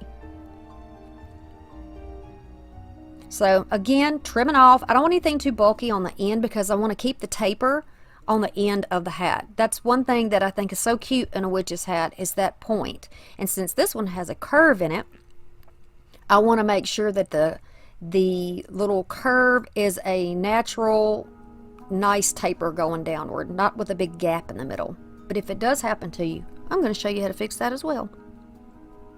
So we're going to keep going down here. Now, everything is fixed on the back part of it, and we're going to work on the curved part of the hat. I am just going to pinch it and then glue it down. I'm going to pinch it and roll it and then glue it down until you get a nice point on it. I wanted to leave this in here so you could see exactly how to do this, because in some of the last parts of what we're making, embellishing this, it's really important that we have a nice crisp point on the end. So keep watching so you can see what to do. Okay, this is it so far. You see I got my little points right. Same way I did on the top of the hat is how I did the little ones on the bottom. But you see on the top it has a little gap. We're going to fix that. So I'm pulling a thicker piece of this. So you're probably going to need 2 rolls of felt. Yeah, you're going to need 2 rolls. I think I just said a roll, but go ahead and grab 2. And then I'm going to start twisting this going to glue it on the back side on the bottom, and then just start working my way around, because we're going to put something on the bottom of this hat. You're not going to see where it starts the fold. So I'm going to begin to twist, and I am going to leave some wrinkles and dimples in the fabric as I go along. This is the part where I'm saying you could leave it and not wrap this part on there, or for additional interest, I would think, for me, you're just gonna go ahead and wrap another piece on top of it. You're gonna squeeze it, you're gonna flip it, you're gonna leave some wrinkles in it, you're gonna make some little gathers. You see here how there's little areas that are kind of gathered, and you're gonna make sure that if you do like a pleat or a gather, that you do most of it to the right side, because you're going to be curving to the right. So we're going to keep going to the right. Flip it up, and you want it to get more and more narrow as you go toward the top. See, I'm going to continue here, going to go around, grab a little pleat. There, I've pleated it again, and continue around. But you see, the tip looks weird on my hat.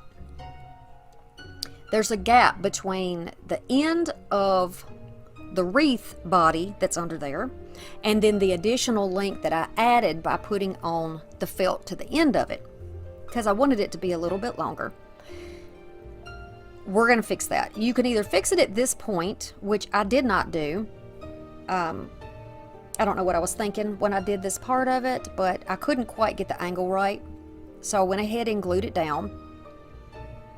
And then I'm going to take another piece of fabric. Now this one, the piece of fabric that I'm going to use next is a square that I cut, and then I folded the square in half to make it look like a triangle. So it's a doubled triangle, okay? So that's what you're looking at here. I'm going to put it underneath and then kind of sandwich it or wrap it around. Now I'm gluing it on the back side, not on the front. Remember, we want it nice and neat on the front. Put all of your hard work on the back. In just a minute, you'll get to see what that looks like. Now we're going to do a little swag or some decoration for the front or the brim of that beautiful witch's hat that we have created. I've got thrifted and Dollar Tree pieces. Look at these beautiful purple leaves from Dollar Tree. Now on my camera, from my angle, it looks like it's coming off the flowers and the greenery is a little on the bluish side, but they're beautiful purple. So these are thrifted, these little pieces of, I believe that's eucalyptus, maybe. They're thrifted, but you can get something glittery or similar to it, you know, at Dollar Tree. Whatever you choose to put here. Here's the beautiful purple flowers and this kind of a two-tone purple flower. I love that it has the little cone in the center of it. It just, I don't know, it just looks witchy to me. Look at this. This is called Farmhouse Witch Hazel. I was able to find out of 12 stores about 3 picks in different colors. But isn't it gorgeous in this arrangement? I also used some on a pumpkin that I did recently for fall. That turned out really pretty. So I'm going to take a zip tie, or you can use a pipe cleaner, whatever you have here. Zip tie is going to hold it nice and tight, and it makes it easy so you don't have to keep picking it up and putting it down. You're going to cinch it all the way to in the middle, clip off the excess, and then I'm just kind of, you know, fluffing. I fluff my arrangements like I fluff my bows here. And then I have these little, they look like little, I don't know, like a little berry. I don't know what these are. But again, they look kind of spiky and they look kind of witchy to me, so I thought they were nice in here. And I think it's going to fit nice right across the bottom. So now we're going to work on the ribbon. And the ribbon is purple, although it looks kind of blue. That velvet ribbon comes in a 3-foot roll, so I went ahead and cut each of these 2 into 3-foot pieces as well. And then I'm just going to cinch it up. These are all wired in the middle. And don't worry, if you didn't catch that, I'm going to let you see on the other 2 strips of ribbon exactly what I do again. I'm just going to clip that off. Then I'm going to take another piece, and this one's going to be in the center, cross it over itself, pinch it up in the middle. This is really good quality for a Dollar Tree ribbon. Really, really good quality. I'm going to take the next one, and it's sheer with spider webs, and the other one is black with white spider webs. I'm going to pinch that one up in the middle too. And grab up the rest of my ribbon. Just stack them all on top of each other, and these are all roughly the same size. Now, using my pipe cleaner, I'm going to twist it around the middle. I'm going to use a pipe cleaner this time because I'm going to need something to attach this down to the little swag that we made. And I'm going to do it very tightly because I have to fluff this bow, so I am pushing down and twisting over the little chenille stem. I'm going to trim up a little bit on these edges or the ends of the ribbon. To me, this is an important part of making your bows, and I'm not going to do it fast. I'm going to show you what it looks like, that it does take me some time to do things too. I don't have superpowers. Well, through the power of editing, I have superpowers, but I don't have any personally. So you're going to trim this off. You could also do a dovetail if you like the way that that looks. Now they're all about the same length, and that's a good working length because once you get it down, then you can trim it up if you want to trim it up more. There I am fluffing. To attach it down, I'm just going to flip my little greenery swag over on top of the back of my bow, and I'm going to tightly twist them together. You can leave it on or you can cut it off. It doesn't matter, whichever way you want to do it. And then I'm going to prepare to put it down. Look how pretty this is. I love it. So as I was fluffing, I noticed that for the size of my hat, I had a little too much going on down here, just too much length in the ribbon. So I decided to cut a couple of pieces to look more like little flyaways and make it a little more, I don't know, to make the size a little bit better, I guess is what I'm saying. So I'm going to take a little piece of, this is like a cotton cord, and I have it threaded through an upholstery needle. I'm going to go through the back of the hat over as part of the plastic edge of it, I guess you could say. And then I'm going to go through the back of my arrangement, right up through the middle, and then go underneath it. And then you can wrap it a few times if you want to, but mine held into place fine right here. And then I'm just going to tie this off in the back with a couple of knots to hold it in place. When you flip it back over, if you need a little more support, and it wouldn't be surprising with a bow that size to need more support, just add some hot glue and then press it into place and hold it there for a minute. Give it a little time to dry, and then you'll be good to go. Then you can do all of that extra little fluffing that you like to do. Alright, so I'm going to make something for the top. Now you see the taper is perfect. It's exactly how I wanted it. I'm going to start making a little, it's like a little, I don't know what you would call this. It's like a little mini greenery piece, I guess. I'm going to use some black leaves and one of my purple leaves, one of these beautiful witch hazels with the little curl on it, and then I'm going to glue a little berry in the middle with a piece of wire. I'm going to glue it right to the tip, let that dry, and then I'm going to glue it down on the leaf so that there's a little gap in between. And look, y'all, once the glue cools, of course, look at this. It can move! I forgot to show you, but I did actually put a spider on there that you will see in the end screen of the video, so be sure that you stay to the very end. To hang this, I'm just going to use another piece of my pipe cleaners, and I'm just going to glue it right down on the back of the hat, and then you can hang it up from there once it's cool.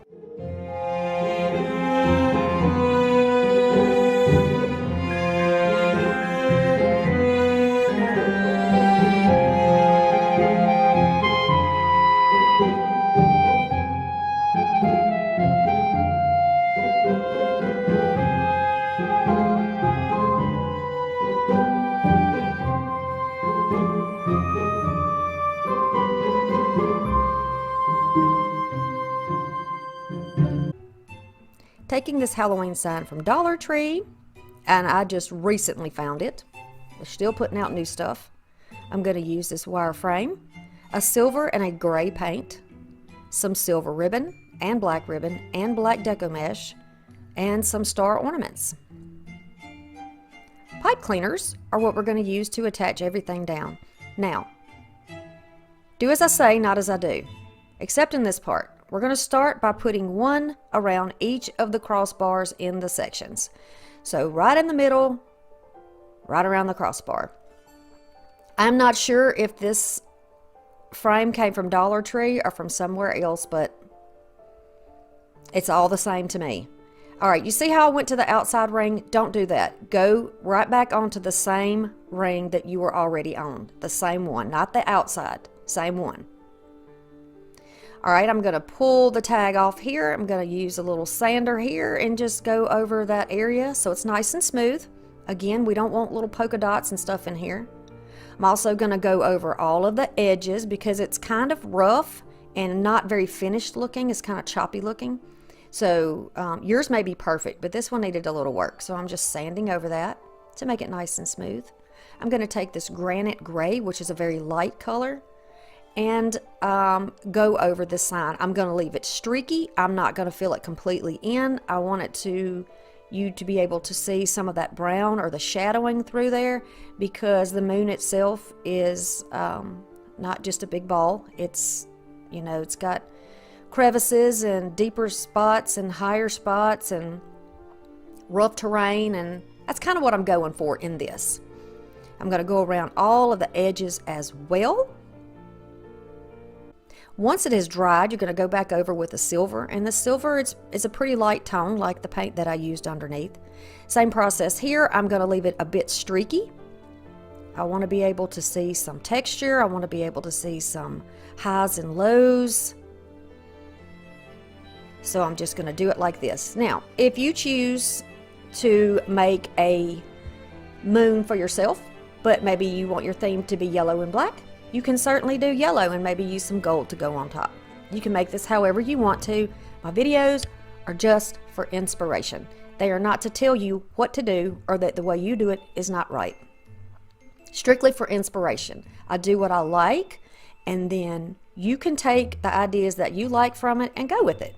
Make it your own. I like it just like that. Now we're going to start on the deco mesh part. This is the easiest deco mesh wreath I can show you how to make. We're going to take 12-inch pieces of this deco mesh, and we're going to make a whole bunch of them. We're going to make 12 times 3, so we're going to have 36 pieces of black deco mesh, or silver, or orange, or whatever color you want to use. And then we're just going to roll it. Roll it, roll it, roll it until it is about the diameter of somewhere between a nickel and a quarter. You're going to pinch them together. I just use a clamp to help me hold everything while I make my bundles. I make all my bundles first. So we're going to put them in 3s. And then once they're all done, and we should have 12 bundles, you can see the Dollar Tree mesh, it frays and little pieces come out. We're going to do the best we can with it. I could have shown you this wreath with a more expensive mesh, but I want to show you what it looks like with Dollar Tree so you'll know what you need to do to fix it if that's all that you can get. Okay, so everything is placed down on the wreath now, and we're going to move on to our ribbons. We're going to cut these in a dovetail, all of these in a dovetail. You're going to have 12 pieces of black, 12 pieces of silver, and then I decided to use this because I have not used it yet. This is a paper looking ribbon from Dollar Tree. It's darker on one side than the other, but I thought, you know, it looks like birch, but it also looks like the surface of the moon to me, so we're going to go with it. We're going to try it. We're experimenting here, right?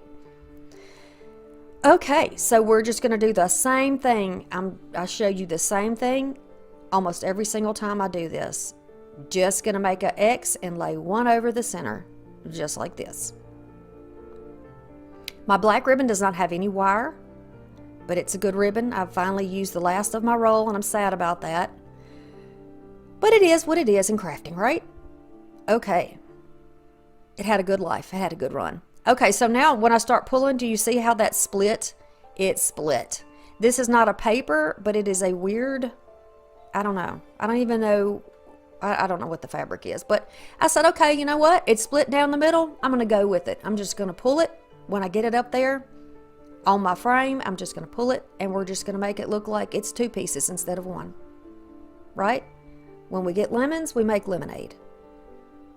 Next little bundle, we're going to put it down right beside it. Never mind that ornament over there that just came out of the blue.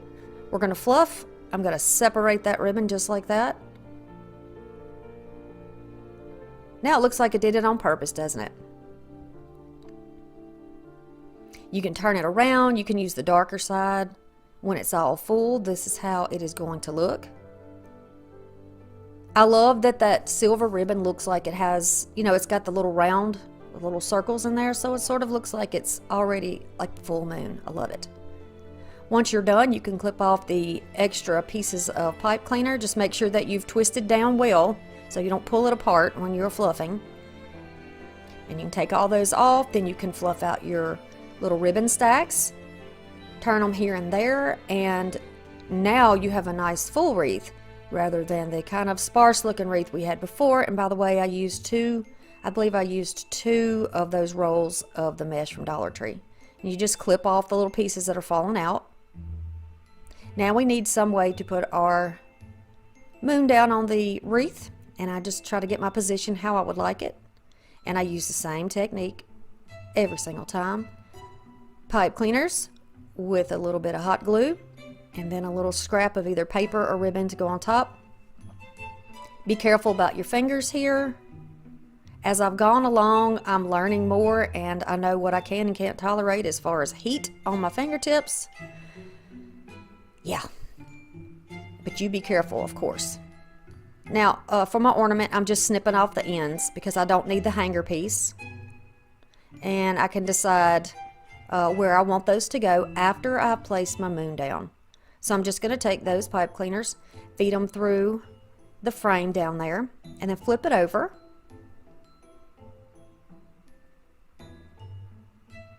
You don't want to pull too tightly because you will sink it down into the wreath, and that's not what I want to do. I want it to look as though it is floating on top.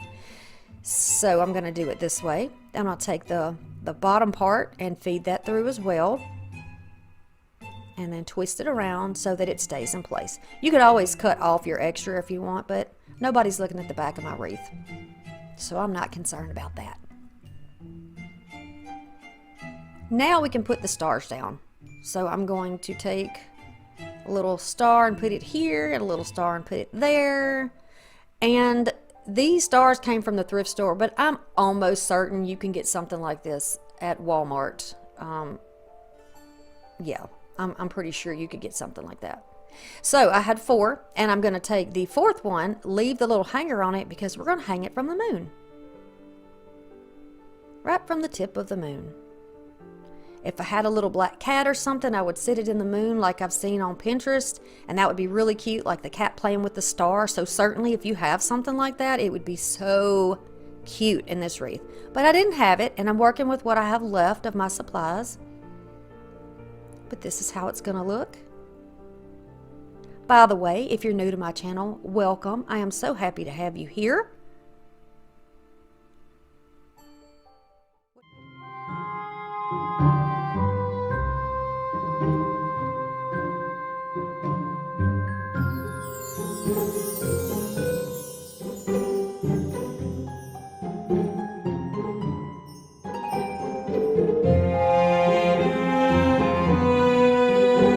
I did one also for Halloween last year, and we're going to be doing it again this year. So a Dollar Tree wreath, we're going to take some signs, we're going to take florals, whatever type matches the fabric that you get from Dollar Tree.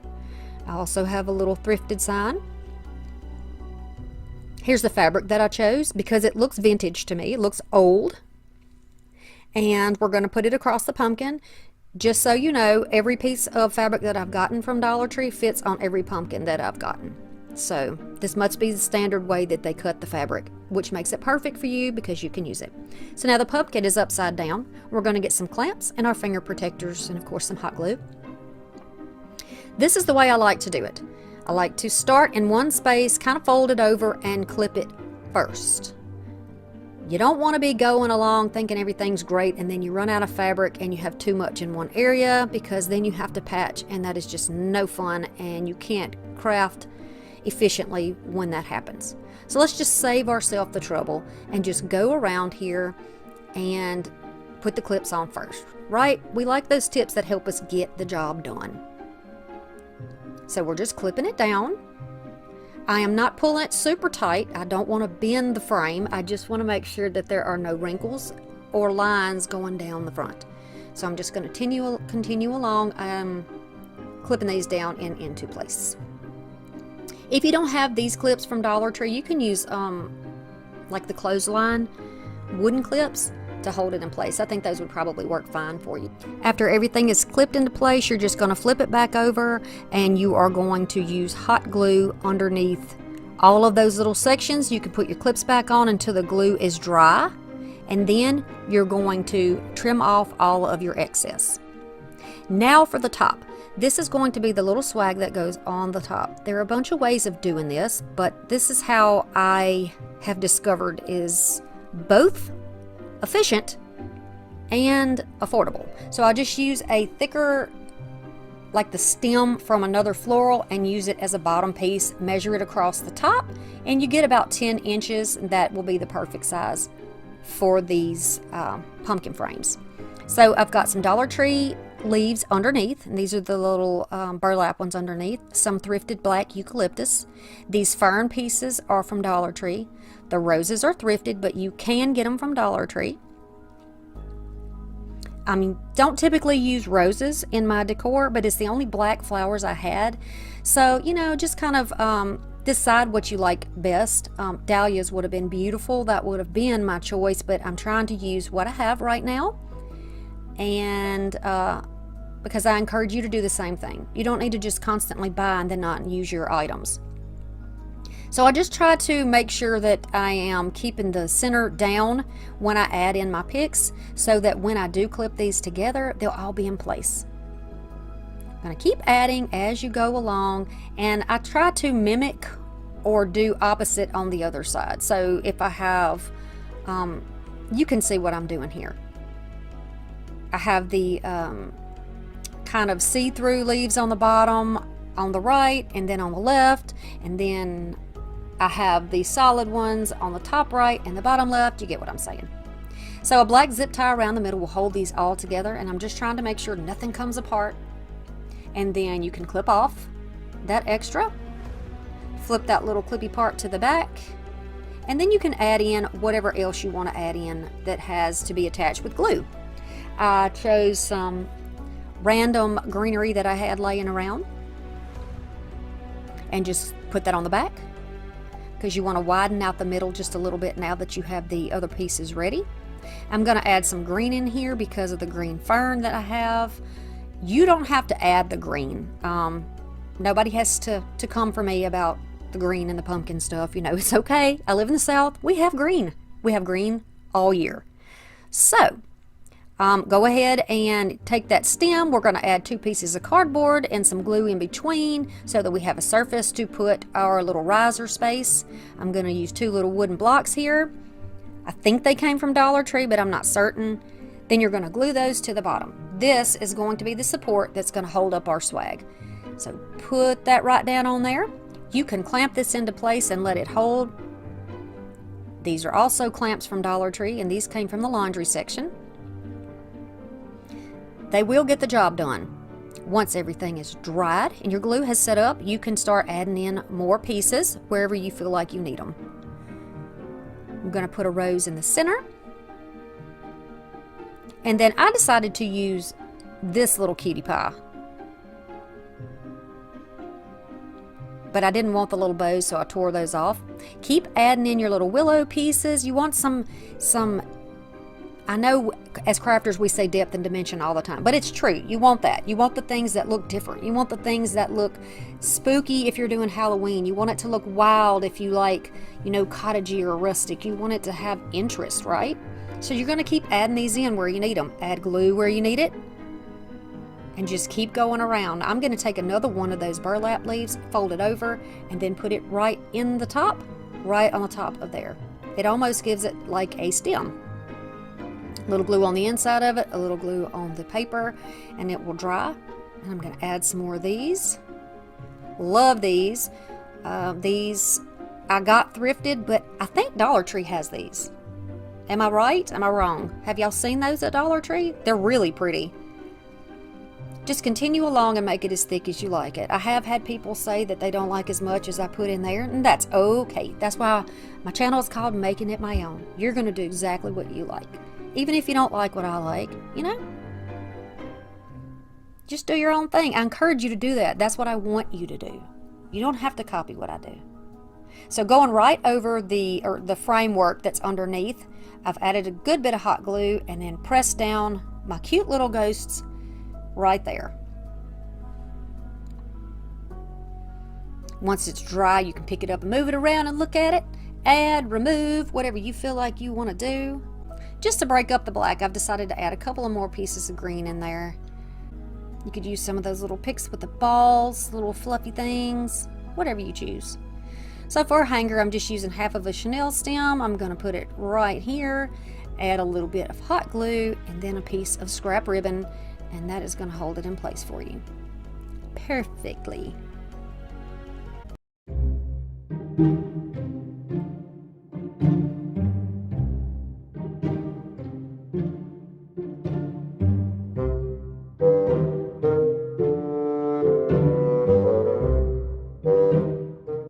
These are the wreath forms we're going to be using from Dollar Tree. I have two, one for the first and one for the second project. Here is what is on that information.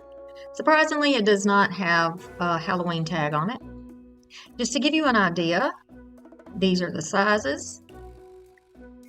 I'm going to be using this little thrifted piece that I got because this is going to be a peanuts wreath. Yes, it absolutely is. I'm going to use parts of this beautiful fabric that I thrifted. Look at this. Look at all of the action and the cuteness in this fabric. And I have plenty to make other projects. I also have a boa that I thrifted. And don't worry about the silver part because I'm going to take the silver strands out later. Here are some little coffee stirrers. I thought might be able to use one of these. And I know that I like these colors for that. So we're going to start by laying out the fabric on the section that is going to be covered. And I am going to just lay this at the bottom, make a little snip, and then I can tear this down. Just pull it, that'll give you a straight line. That'll be enough to cover up the top part of this hat. I'm not going to worry about the brim or the rim of the hat at this point. If you need clamps, or if you don't have clamps, but you need something to help hold things in place while you cut, go ahead and grab some straight pins from your little sewing kit to help hold it in place. I'm going to stretch it as flat as possible, not concerned about the wrinkles because they will be pulled straight when we glue this down. All right, so I'm just going to cut, and leave about an inch on each side, and that's approximate. You're going to need enough on there that you can, and I'm using my elbow to help me hold it in place. I'm going to leave enough on there so that I can overlap the wire part of the wreath to glue it into place. I'm also going to go ahead and cut this on the bottom. Trim it right off. Y'all still don't have sewing scissors. For some reason, it slips my mind every time I go to a store to get it. Forget it every time. Now I can take out my pins, or if you need to leave them on the bottom to help hold it in place, whatever you need to do. Most of the time I can hold things down with my hand. I'm going to zigzag some hot glue over the wire part and onto the fabric.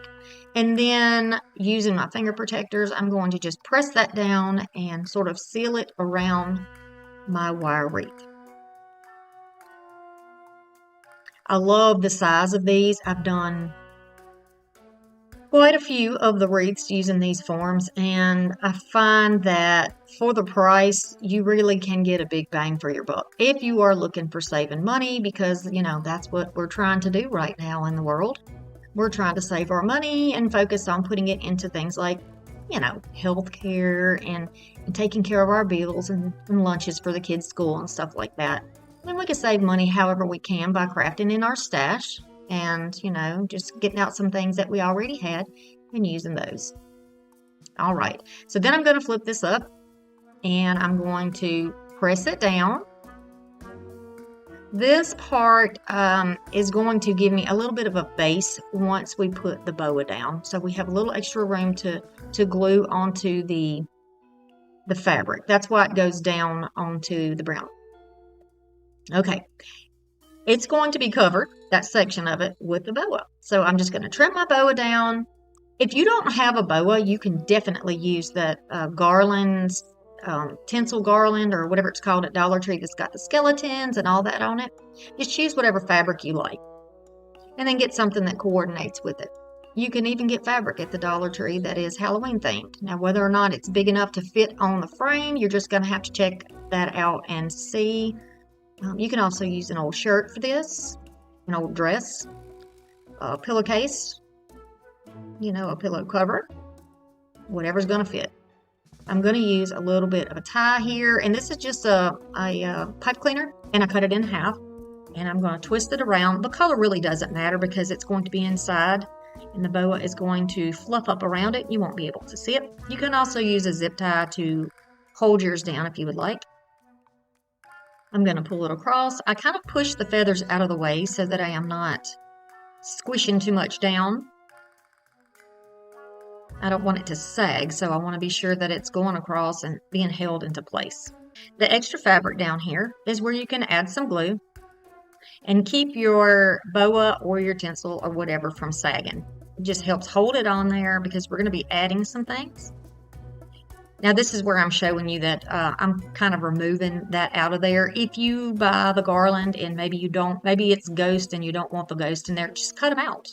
Cut them out and use the piece that you have on the strand. You know, use the black or the purple or whatever color you have. I just thought the purple was cute with this and childlike and whimsical. And there is purple on Charlie Brown's hat. So I'm going to pull these pieces off. You can definitely use the little hanging pieces at Dollar Tree that they have that's Halloween themed. This is a bag of thrifted ornaments that I have had over the years. I pick them up when I find them and I put all the Halloween colors together. And I'm going to cut little pieces of my chenille stem. And then those will be used to help attach this down to the wire underneath on the base. If you put too much on, even though they're plastic ornaments, if you put too much on, it's going to make everything sag and droop down. So you got to be sure that you're keeping everything stable. Adding a little hot glue underneath the cap is going to help keep stuff from falling off as well. And then I just have little short pieces of that, right? You're saving your money here too. You're cutting it into pieces. You're not using a whole stem, and it's going to cut down on the bulkiness. So I'm going to go around my boa and onto the top part of that frame to hold it in place. They're going to be a little bit floppy until we get a little more hot glue to put the groupings together. So just bear with me. Twist it on. You see how easy this is? And then I'll attach it on the bottom part down there. I'm just feeling it, trying to see where it's at, and making sure that the ornaments are close enough together that when I glue them, they're going to be in a nice little smooth grouping. You can just cut those off, and you know, you can recycle things from Christmas as well. And you know, just let your imagination run wild. Dollar Tree also has some very, very nice ornaments for Halloween. I would love it if you would subscribe to my channel if you are new here, or perhaps you've been a viewer who's been here a while and you never subscribed. Check and make sure that you're subscribed as well, because some people are saying that they thought they were and they were not, or that they were unsubscribed. So just be sure that you are getting what you need from the channel by subscribing. Also, turn your notification bell on so that you will know when the videos are coming up. By the way, I am trying my best to keep on a schedule of Monday and Thursday, which was my original schedule for doing videos on this channel. Things come up. You know how it is, life, right? So when you get your little ornaments together, you can add some hot glue. You want to put your hot glue pretty far down so that it doesn't show and make a mess on the top. And if you get little webs, and that's the theme that you have for Halloween, just leave those little glue webs right on there. I'm also going to add some hot glue in the places that is touching the fabric. I'm going to glue it right down into the fabric. Hold it in place. Now, I hold mine in place longer than what you're seeing. I edit a lot of that out because nobody wants to watch me sit there and hold those in place. Pretty sure, right? Yeah. So here's some more. And there are all kinds of these little ball ornaments that you can get from Dollar Tree with eyeballs and with skeletons. And they even have some that are pumpkins now and ghosts. And just get creative and just go wild. If you want to cover the entire bottom and brim of this with these little ornaments, you could certainly do it. So here's a variety of ribbons I have, and we're going to create a hat band. This is just a scrap of like a burlap type, and I think came from Dollar Tree, but I save whatever little bits and pieces I have left, and I'll glue that in place. I want to be sure that I can see it, so I checked first to make sure it was in the right area, and then I'll glue it. Be sure you protect your fingers, y'all. Yes, I know I didn't do it this time. I was trying to catch up. The edges of this is like a brown color, so in order to make it look a little more high-end, a little bit neater and less noticeable that it's paper, I'm going to use my marker here. Just grab a permanent marker and just go over the edge. And since it's black and the background of the Happy Halloween is black, I think it works great together. Totally up to you if you want to do this in a different color, or if you want to add some stain to it, or if you just want to leave it like it is to save time, you can do that too. So I thought it would be cute to use these on the top to say Happy Halloween up there on the top. Both of them are ready. I know where I want them, and you can either glue it to the frame this way, or you can add some glue all over the back like this and stick it down in place. I think it's playful having it at a slant, so that's why I put it that way. And then rather than using a little ghost stirrer that I had, coffee stirrer that I had, I decided to use this, which was in my stash. I think I picked this up this year maybe, but it was over there in my box, and as I was looking through and I had already cut down my little ghost, you can see it down there, I decided that maybe this wooden one would look a little bit more like the cartoon theme. All right, so now I'm going to grab my ruler, and we're going to cut two 12-inch strips, 3 different types of ribbon. This first ribbon is a Dollar Tree ribbon, and I believe I got it last year or the year before, back before it cost a fortune, because you know how it goes. Also, check your ribbons. Public service announcement. We went from 9 feet to 3 feet, y'all, so be sure you're checking. Some of your ribbons are going to not give you enough ribbon, not enough bang for your buck for $1.50, so just be sure you're reading your packaging, okay? All right, so now I've got my 3 different types of ribbon. The other 2 sheer ribbons were thrifted pieces, and then we're going to put dovetails in the ends of all of these. You can choose any type of ribbon that you like, but for me, I thought that the bigger or the larger ribbon, this 2-inch ribbon, would be better. So this is going to be sort of a stack, and I'm going to make it a little more organized by keeping our colors together and just going back and forth. Once you get your bow, and I did that in air quotes, together, then you'll be able to fluff it out, and it really won't matter where you put your pieces. But for me, and the way my mind works, I just kind of have to do it this way. So I'm going to lay it on there. And you can certainly, if you would like to, cut the bottom 2 pieces in 12 inches, the next section in 11 inches, and the next section in 10 inches. If you want it to be like that, you can do that.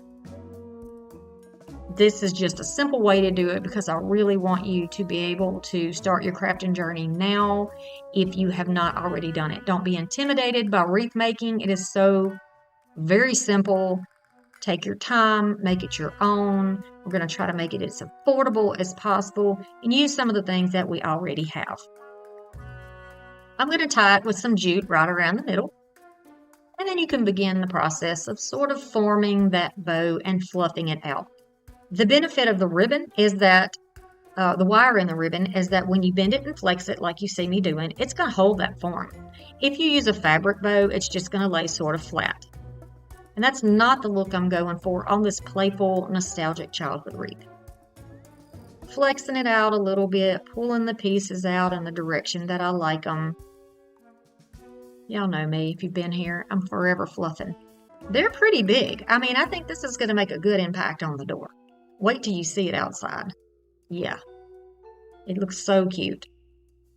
So now I've tied this on, and I am just going to hold it in place with a little glue to keep it from flopping, because it is, they're wired ribbons, so I don't want them to flop around. And then we're going to fluff again.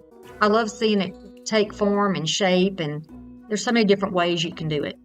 You can put a spider in the middle. You can leave it plain. You don't have to put anything in the middle. And I thought one of these little purple ornaments would be really cute right in the center.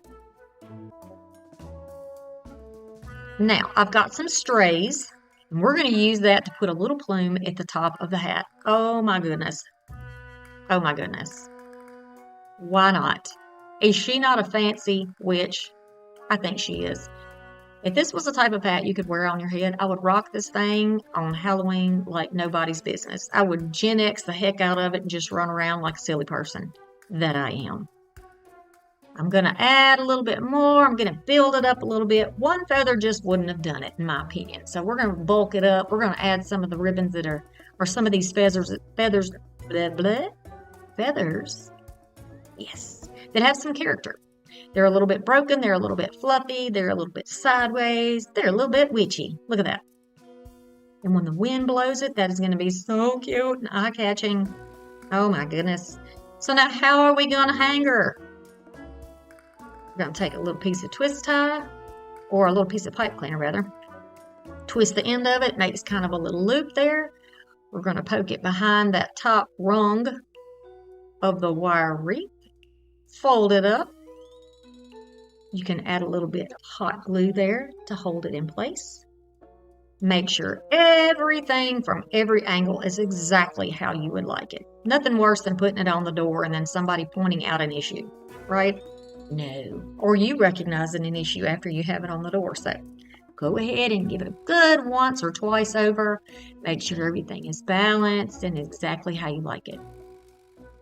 So today, since the weather was so beautiful, I decided to take this outside and put it on the wreath hanger that my sister bought for me, and just let you check it out in the sunlight. How adorable is this wreath? Yes, it's one of those things that has been around forever, and it still brings me giggles and joy, and I've watched it with all 4 of my children, and my hopes to watch it someday with my grandsons. I would really, really love that. Maybe have a little popcorn party. Dollar Tree, but I believe you can get it other places. This is the one that's dimensional. It's not flat. We're going to take some picks, and my choice is going to be black and orange, and I think I add some yellow later to match the candy corn. And this fabric came from Dollar Tree. Can you believe it? And it's the perfect size for this form. So we're going to start by covering our form with this black fabric. Of course, we want to remove our tag, and then watch how perfectly this piece of fabric fits with this form. I could not believe it when I tried it. Yes. So you can pick any color of that seasonal fabric that you can find at Dollar Tree, or you can use the solid felt fabric, whatever you can find. You can even use an old shirt, an old skirt, an old blanket or sheet, whatever you like. So I'm just clipping this and then flipping it over so I can see where I'm going to be needing my glue. I don't have arms like an octopus, which would be ideal for this because I could hold everything at one time while I'm gluing, but since I can't, these clips work great, and they came from Dollar Tree. They got little silicone tips on them, so they grip really nicely for these projects. All I'm doing is going around the edge and just kind of laying it out where I know I want it to be. Just like this. And then we'll trim off that excess in a bit. But for now, I'm just going to put it where I know I want it to be. And then we're going to work with one section at a time. So I'm going to unclip the section on the side first, using my cool temperature setting on my gun, because you do not want this to run off of that wire. If you use a high temp, it's going to fall off the wire. We don't want that to happen. We need a little time to be able to adjust that fabric to fold it over the edge. So you having that cooler temperature glue is going to work better for that. Then I'm going to go to the other side and then attach that side down. See how that bead sits right on top? That's perfect. That's what we want. I'm not going to stretch it too hard, because if you stretch too hard, these frames will bend, and I don't want to change the shape of this pumpkin. So I'm just going to follow the natural form and wrap around the edges. I'm going to continue to do that all the way around this pumpkin. So we're going to continue around like this. Okay, so when we get up to the stem and we've gotten everything else glued down, I'm just going to clip there around the stem so that I can trim off everything and still have a little bit on the top to work with. Alright, so just around the top here, now I have this little flap for the top of my pumpkin. It isn't the perfect fit, but it'll work for what I need. I'm just going to fold it over. You can see I'm a little bit out of camera range, and I apologize for that. Alright, now there's a bunch of different types of ribbons that you can use. Whatever you want to use to trim yours out, you can. I just tried a few different types. I like this particular ribbon because it's wide enough that I can put glue on it and put it right down the center of those wire pieces without any glue coming out the sides. If you use a very thin strip, you might have an issue with glue seeping through. And I'm always striving to make a high-end look, and I want to show you how to do those little extra things to give you a high-end look. So we're going to start at the top, right beside the stem on that first ring, and you can almost see through the fabric here, so you can see it. And you just want to lay that down and add a little bit of glue as you go. You don't have to put a whole string of glue there unless you just want. I found that with the cooler temperatures, when you put a dot and then pull down to another dot, you pretty much get a little stream anyway. It's just like a little string, but it's plenty to hold that ribbon in place. Then nothing will show through. There'll be no bulk from the glue underneath, and you'll get a nice smooth appearance, and that's what we want. Gonna flip it over, add some glue on the underneath section, and then press it down, and then trim off right there. So the ends are on the back side, and it's nice and smooth. Gonna show you again. We're gonna start here, a little bit of glue, press it down and squeeze it to the back. Some of the glue goes to the back of the form. You can see little string, little spider web of glue between the dots, and that's perfect for this. Gonna add some glue here, flip it over, little dot of glue on the back, squeeze it down, and trim it off. Be sure you use those clamps when you need them. Alright, this is it when it's completely finished on the base of the pumpkin. Now we're going to use a little bit of this burlap. Use whatever you have. This really doesn't show too much in the end with the design that I use, but whatever you decide you want to use, you could wrap with ribbon or burlap or jute, or leave it just like it is, whichever way you want to do it. But I like this black burlap, so I'm going to add this to the top. And it's this particular burlap, I'm just going to be honest, I can't remember where I got it from, but it is ridiculous to work with. It is really, I can't. So it's best that I use it up, right? Why not use it on a place where it really doesn't show that much? It frays, it comes apart, and it has that white backing. Moving along. So now we're going to make a little swag for the top. And here we have this nice and glittery pick from Dollar Tree. I think it's called Willow, I'm not sure. But they have these in a couple of different colors this year. And I'm going to take my thrifted oak picks and just lay those around to see where I want them to be. And you can see that I've left an open spot in the middle, and then we have similar sides. I'm going to say similar. They're definitely not identical, and I'm not trying to make them identical. Using a black zip tie, which also came from the Dollar Tree. I'm going to cinch those down really tightly. I do, by the way, glue that leaf back on. And decide where I want to put it. Look at this. Ugh, the fallout. It's horrific. Ah! Okay. Now, you've seen me make this. If you've seen my last, let's see, which video did I do where I made all these little things? Oh, yes. It was a Halloween, vintage Halloween video. I'm going to take this and wrap it 20 times around my hand. These are pieces of raffia, a black. If I'd had a white, I would have added that in there, but I did not have any white. I'm not even sure they make white. Tie it in the center right here with some jute in a double knot, trim it off. I'm going to press it down so that I can see where the center would be, and I'm going to cut right through that center there. This is similar to what you would do with making a tassel, but we're not going to make a tassel. This is going to almost be like a flower or a little pile of hay or straw. It's just really cute looking to me, and it looks rustic, and it reminds me of, I think I've said it before, but it just reminds me of something carnival-like. I don't know. Alright, so I'm going to wrap that around. It's convenient to have that jute long enough that you can use it to tie. And I don't cut that stuff off until the end, that way I can use it if I need to. I'm going to fluff it out a little bit.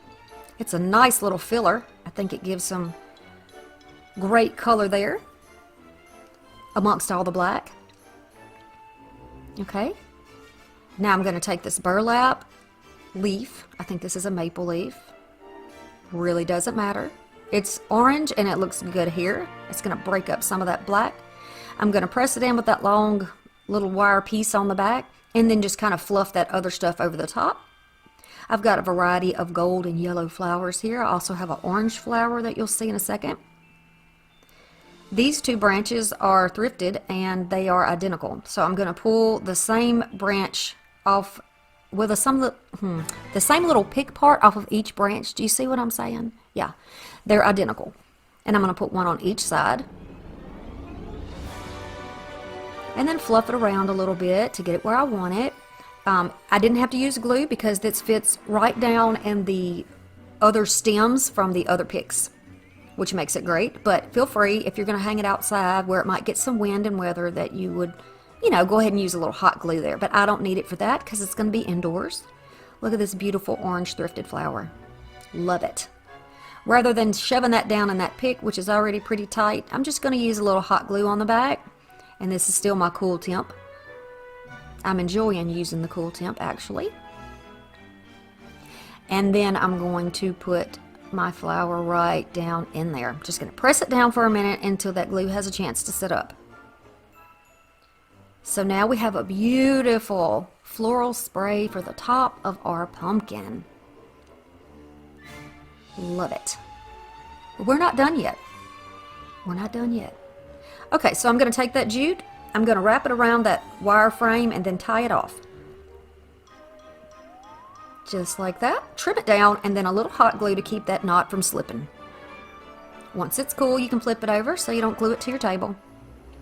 And I need a hanger. So right in the top, there's a piece of the wire that is still easy to expose underneath the burlap. So I just press it down a little bit and then wrap a piece of that coordinating ribbon, the same ribbon, to make a hanger, just like that. And I'm going to cut this at a slant because I want the knot to be at the top. I like the look of that. So that's what we got so far, but we have one more thing we're going to add. But you can stop there if you like. Okay, so the icing on the cake. Dollar Tree has these cute little signs. I was lucky enough to get 2 packs, and they're different. The signs are shaped differently. It's going to fit nicely on the sign, I think. So I'm going to just take my little tie here, go right underneath my swag, and then attach it down, and then trim it off.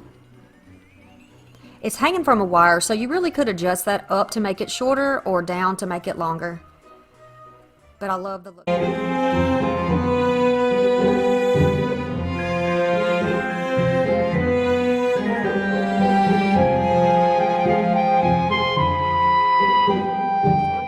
For this one, this is the remainder of the pants that I thrifted and made another project with. I'm going to be cutting this out in 2 pieces to fit my wreath. I've got the waistband we're going to use for the hat band, and then the other part for the top. I've got some pieces of black and I guess maybe burgundy florals. These are not the exact same color as the fabric. Not a problem. Not going to bother me one bit at all. Here's our wreath form. This one's a little bit crooked, but it doesn't matter. Clamps are going to help and be your friend in this project. And I'm also going to use a little foam board. Now you can get foam board, I think, at Dollar Tree. You don't have to use foam board. You could use construction paper or whatever. This is a scrap that I had on hand, so I went ahead and used it. I'm going to put it behind the wreath form, and I am going to cut it because we're going to use this for a backing and a little bit of support for what we're going to do on the inside of this wreath. I'm just going to trace it out. I'm not worried about the tip missing. We're going to repair that. And I started cutting it with scissors, which you can certainly do, but it was so much easier to use my utility knife to cut this. So you will see me switch over. These come from Dollar Tree, and I think they come in a 3-pack. Now you can't see me up there at the top, but take the word for it. Be sure you protect your surface. I'm not pushing down to cut all the way through. All right, y'all, watch my videos on Mondays and Thursdays at 6. Slim and I patiently am waiting to see you again. Yes, we are. So once I cut through the front, I'm going to flip it over, and I can fold it and then cut right along that fold. And I'll do the same thing on the other side. And since the wreath was a little bit wonky, I'm going to be sure that I include that wonky little curve in there. And I'm cutting right on the inside of the line to get the fit right. Flex it back and forth. There you can see how I cut the paper now, because really all you're doing is cutting through the paper on the backing. And it will come away. And there is the base for the hat. We're going to flip this other piece over, and we'll use it to cut a piece for the tip. Perfect. Now for the tip, I'm going to line that up, and I will just cut off that section, and then we will snip it and glue it to the other piece. Easy enough. Now we have our backing complete for this wreath. Little hot glue, it's just a little foam on the inside of it. You won't have to do this if you don't use a foam board. If you're using some type of a thick paper, then all you have to do is just tape it together. In fact, if you don't want to use the backing, you could wrap tape all the way around this entire part of it, but that's a lot of tape, and I'm saving money by doing it this way with something I already had on hand, not wasting the tape. So now I have got some black, it's like a masking tape, but it's black. And I'm going to use this to attach my pieces down onto the wreath. This is going to be a little bit quicker than using hot glue. It's going to hold it in place a little bit better, in my opinion. I've used this technique before, and I like this technique. I put it down, press it with my thumb, folding it over and pressing the other side. Easy. You can use masking tape, you can use plain white tape, you can use packing tape, whatever you want to use, and whatever you have on hand, right? Now for the top part, I'm just going to take a little bit of that tape and secure it so that as I'm moving things around, I don't knock that tip off, because we have it glued in place, but you never know. Just squish that up. It doesn't matter what it looks like. I just want to make it strong. And this is reinforcing that to make it strong. Now, when I get this done, you're going to see that it doesn't have to be so precise, but we're going to have options, right? We're going to have options on this channel. Options and encouragement always. Then we're going to go down the sides. The reason I'm securing this so much is because what we're putting on here is going to be heavier than what we did when we did the nostalgic childhood wreath. So we want to make sure that everything is strong. I don't want anything falling apart and looking El Cheapo on my door, right? So here we go. We're going to take some pillow fluff, and that's what this is. You can use batting. You can use an old pillow that you tear apart, cut it open, pull the insides out. Make sure it's a clean pillow, obviously. And then we're going to start forming this down with some hot glue. We're going to start forming it down on the wreath. I want the top part of it to be thinner than what we are going to put on the rest. We're going to taper it so that when we get towards the part where your head goes in, or the opening for the head, it is thicker on that part. This gives us dimension, and you know how I am on my channel about adding dimension to my projects. I always encourage you to do something a little bit different and not ask permission in crafting. Let's do what makes us happy, right? We don't have to have somebody hold our hand and tell us what to do or reprimand us when it's not, you get what I'm saying here. Let's do our own thing. Here we go. So you can see here how it gets thicker toward the bottom. This is what we want.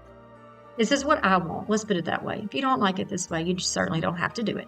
I like the idea of doing this rather than wrapping it and then stuffing it with tissue, because this is going to give you tissue or old bags or whatever. This is going to give you such a smooth appearance. And with this type of like a crushed velvet looking fabric, the light reflects off of it. And I want it to have that beautiful, smooth, regal, witchy appearance.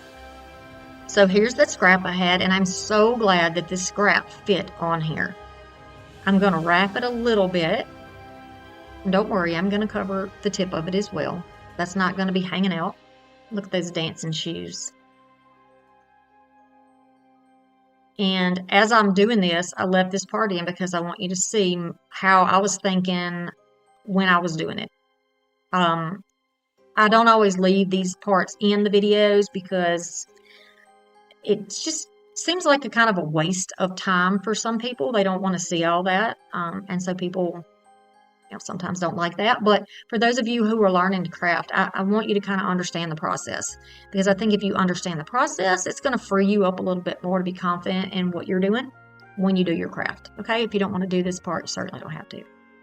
I am going to wrap it. I am not pulling tightly. I'm going to add hot glue and I'm going to press it down to the back. If your fabric is big enough that it covers the entire back of your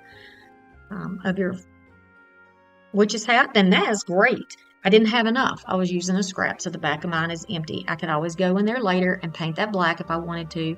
But mine is not going to be where you can see the back of it. I am not going to finish the back of it or waste my products and my materials to do that, because I just don't think it's necessary. All right, so now we're wrapping the top. I'm pulling it smoothly, but I am not going to pull it tight because I don't want to crush all of that dimension that we just made with that fluff on the inside. I don't want to do that. I pull it, and luckily this is a stretchy fabric. These were actually like lounge pants, I guess. You remember when the velvet tracksuits were so in style? I think that this was probably a piece of a tracksuit. Press it down. Y'all might even have something like this in your closet.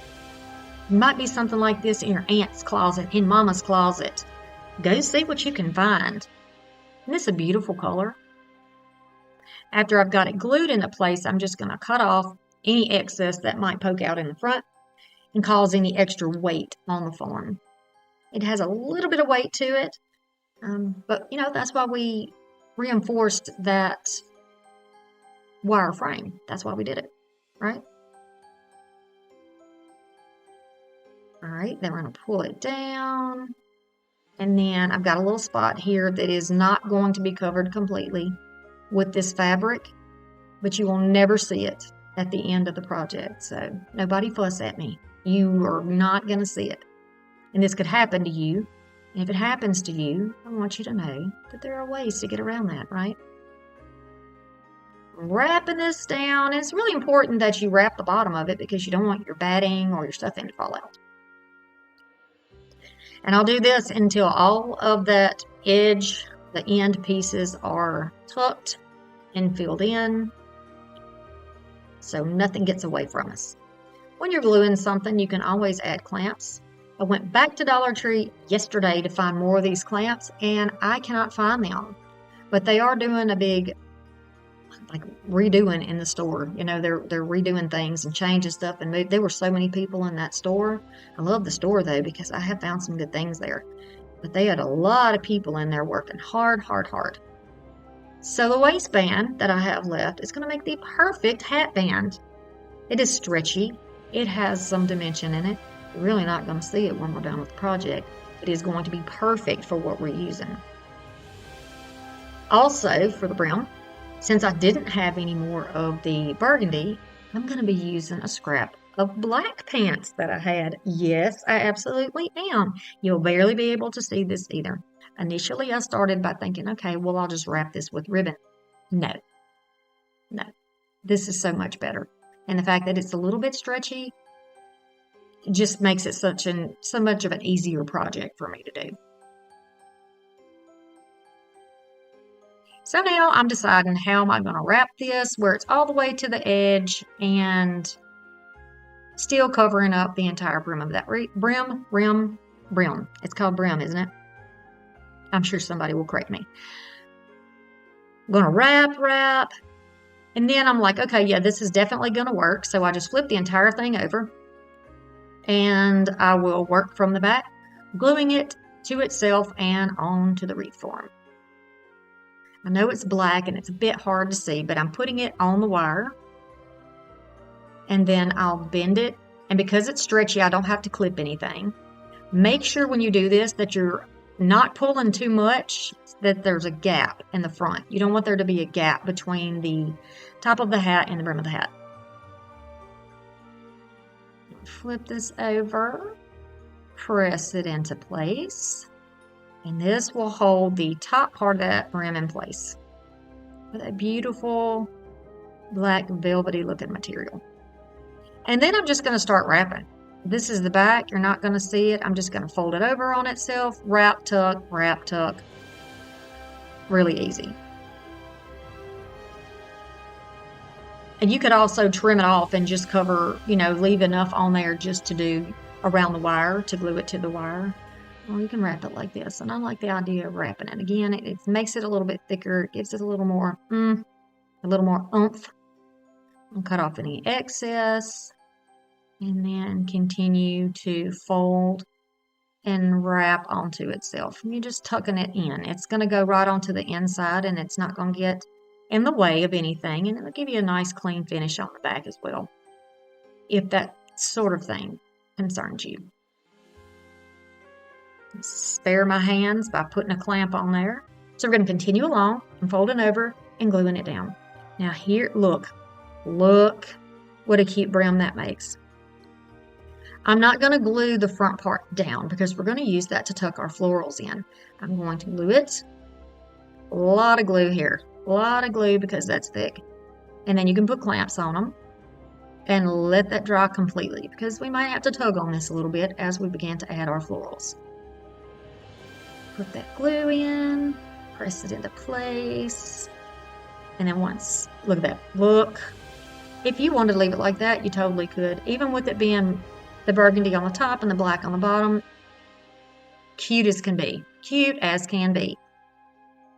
Now, this piece I got, I think originally came from Target a few years ago. Love it. I love the feathery look of it, the wispy look of it, and still very regal. And it is like a velvet finish. Love it. These pieces are from a pick that I got from Walmart last year, I do believe. Possibly the year before. Time just kind of, you know how time is. Once you get a certain age, it just overlaps and runs away from you. Then I'm going to start adding my glue, and I'll just tuck here and there. I love that there is black and red in here. That beautiful red color. You could pull your pieces apart. It's totally up to you. But I'm just adding the glue and tucking underneath the brim. This is probably my absolute favorite of all of the wreath forms, the wreaths, witch hats that I have done.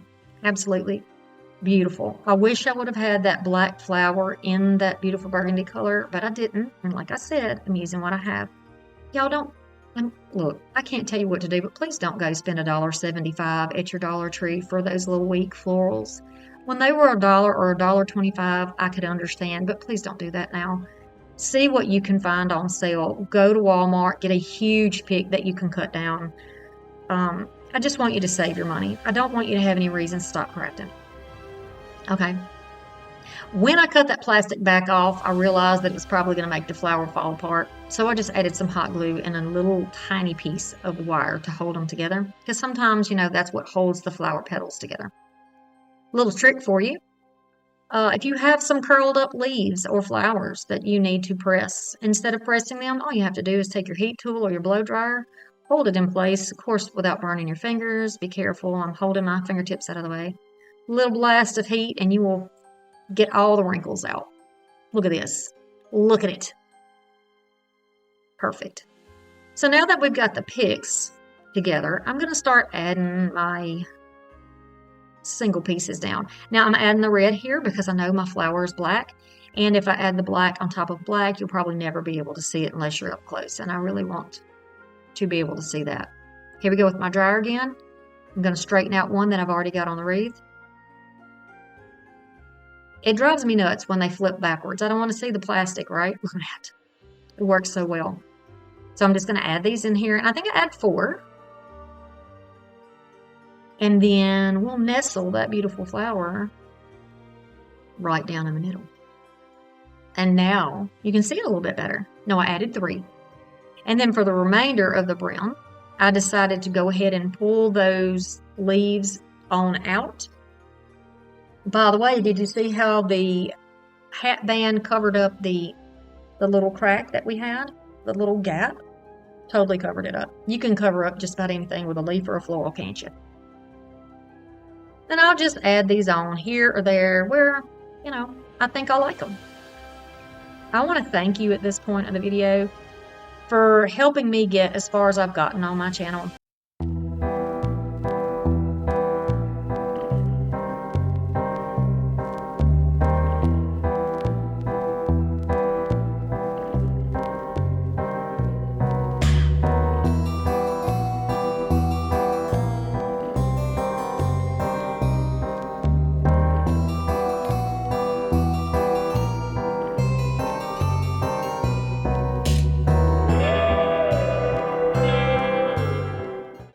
Okay, so now I've got these picks, and these I actually found on TEMU, and you can cut them into pieces. They're very feathery and very pretty, and of course, we got to have that whimsy and beauty in our elegant witch piece. And I think this just really does the trick. Again, we're checking it out to make sure that everything is perfect, right where we want it, and I'm going to show you a different type of hanger you can do now. This is with a scrap from the florals that I just used. I'm going to fold that in sort of a V. I'll take some little snips of my leftover fabric, add some hot glue, and then put that leftover fabric right on top to help hold that in place. And this held the weight of my project. It's not really heavy anyway, but it's a little bit heavier than the one we just did. So this is really going to hold it in place. It's still holding. I like to test things out before I give it, show it to you. And it is holding in place beautifully. Check it out, y'all. By the way, that is my backyard. Sure is. Look at this. I love it, and I hope you love it too. Which one of these do you like the best? I would love it if you will subscribe to my channel for more videos. I got lots of Halloween videos out.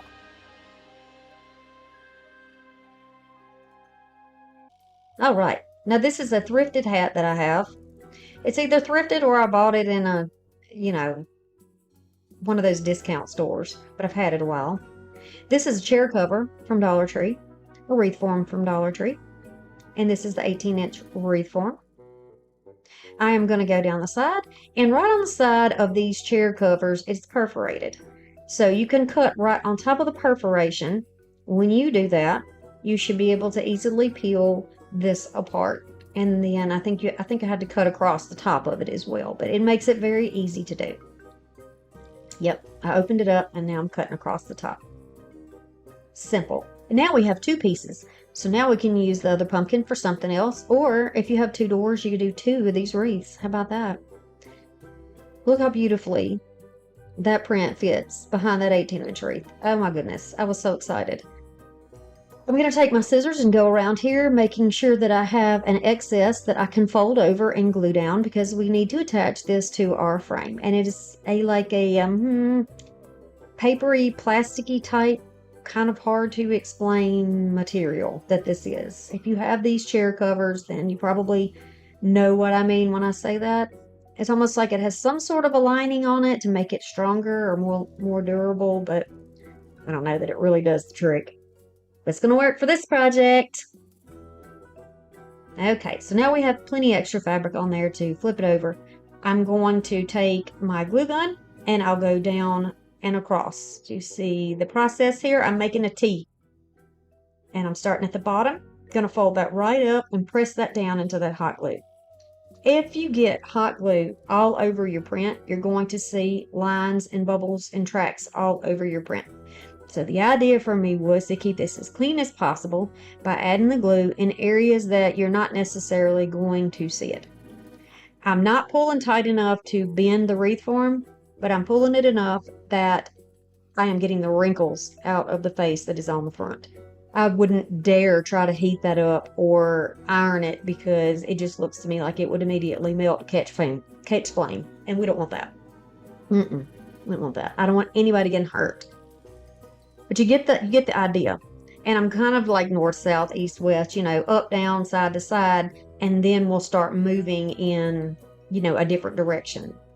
I don't want to pull too much too soon and cause an issue where we have to tear the whole thing apart. These are just some little, do you know when you get the frames at Dollar Tree where you can hang the pictures on a cord and it comes with little paper clips? It's something like that. You can get those little paper clips there. You can get these little paper clips, I think, at Dollar Tree. I know I'm going to have enough room. If I can get the glue in there with the glue gun just on the railing and pinch it in there, that's perfect. I'm using the smallest amount. So if you've got a raggedy glue gun, you need to get one that's got a fine, sort of a finer tip that's going to make a thinner stream. It's just so much easier for you not to have a huge mess with your glue. Excuse my head, there she is again. Yes, indeed. Always got to be in the film. Then I'm just going to sort of pinch it down. I'm pinching it onto the bar and onto the back of that fabric. You want that to be nice and round and flat. And look at it. So cute. And it's easy enough that it can be done by itself. Oh yeah, happy dance. That's a little nerdy Nana and Mama happy dance over there. So I've got this piece of foam. It came out of a box, a table that I got, and I saved it, of course, because I know I could use it for crafting. So I'm going to just take a marker. I'm going to go on the outside here and go around the wreath, because it is still a wreath. You can use something other than scissors to cut this if you want, whatever's easiest for your foam. This is a very compact foam. It's really easy to work with, and you can only really get it when you well, I've only really found it when I've ordered large things like tables and shelving and stuff like that. It comes in that type of stuff. So once it is down where I need it to be, I am going to double check my size, because I want it to be, you noticed I cut inside the line because I want it to be hidden back there. Look at the hat. Okay, so y'all cut the hat in half, and I missed the footage. Cut it in half. I use this to cut the wires. Can pull that wire out, cut it straight up through the top, because we're going to give our jack-o'-lantern a witch's hat. And it's going to be much better looking. Oh, it's going to be cute. Yeah, she's got a big head, but most pumpkins do. Most of them do. If you're wondering what the little dot is over there in the corner that's yellow, I had some personal information I needed to cover up, so it's not a problem with the camera or anything. It's just covering up a little information. So no worries about that. All right, now we're going to give a little bit of body to this wreath, the hat part, by using a marker, tracing it out on another piece of that foam. But you could use something like cardstock probably, or even a cereal box that you're not using anymore would be fine for that. I'll trace out what I need. And then we'll do the same process with cutting it out. Now I want this one to be cut out smaller because I want to have enough that I can wrap the edges around to give a nice clean finish around the edge of the hat. See, I'm cutting on the inside of the line, down right to the inside. And then once you cut it, if you feel like you need to cut more off of it, just trim it some more. We don't get everything, even the ones of us who do videos and show y'all how to do it. I guarantee you we don't get everything right the first time. It does not happen. No, it doesn't. Okay, so now I'm measuring here, and I know that in order for the brim of this hat to have enough room, I'm going to have to trim up a little bit on this bottom edge. So I'm going by the seam where it connects to the top part of the hat and just going to sort of trim that down, which apparently I didn't think I needed to show you. So moving on, I'm going to take some Mod Podge and I'm going to put this on here and use it as my adhesive. I chose Mod Podge because it is thicker. It is going to go through the fabric that is on that little hat. It's just that little cheapy costume plastic stuff, but it's porous.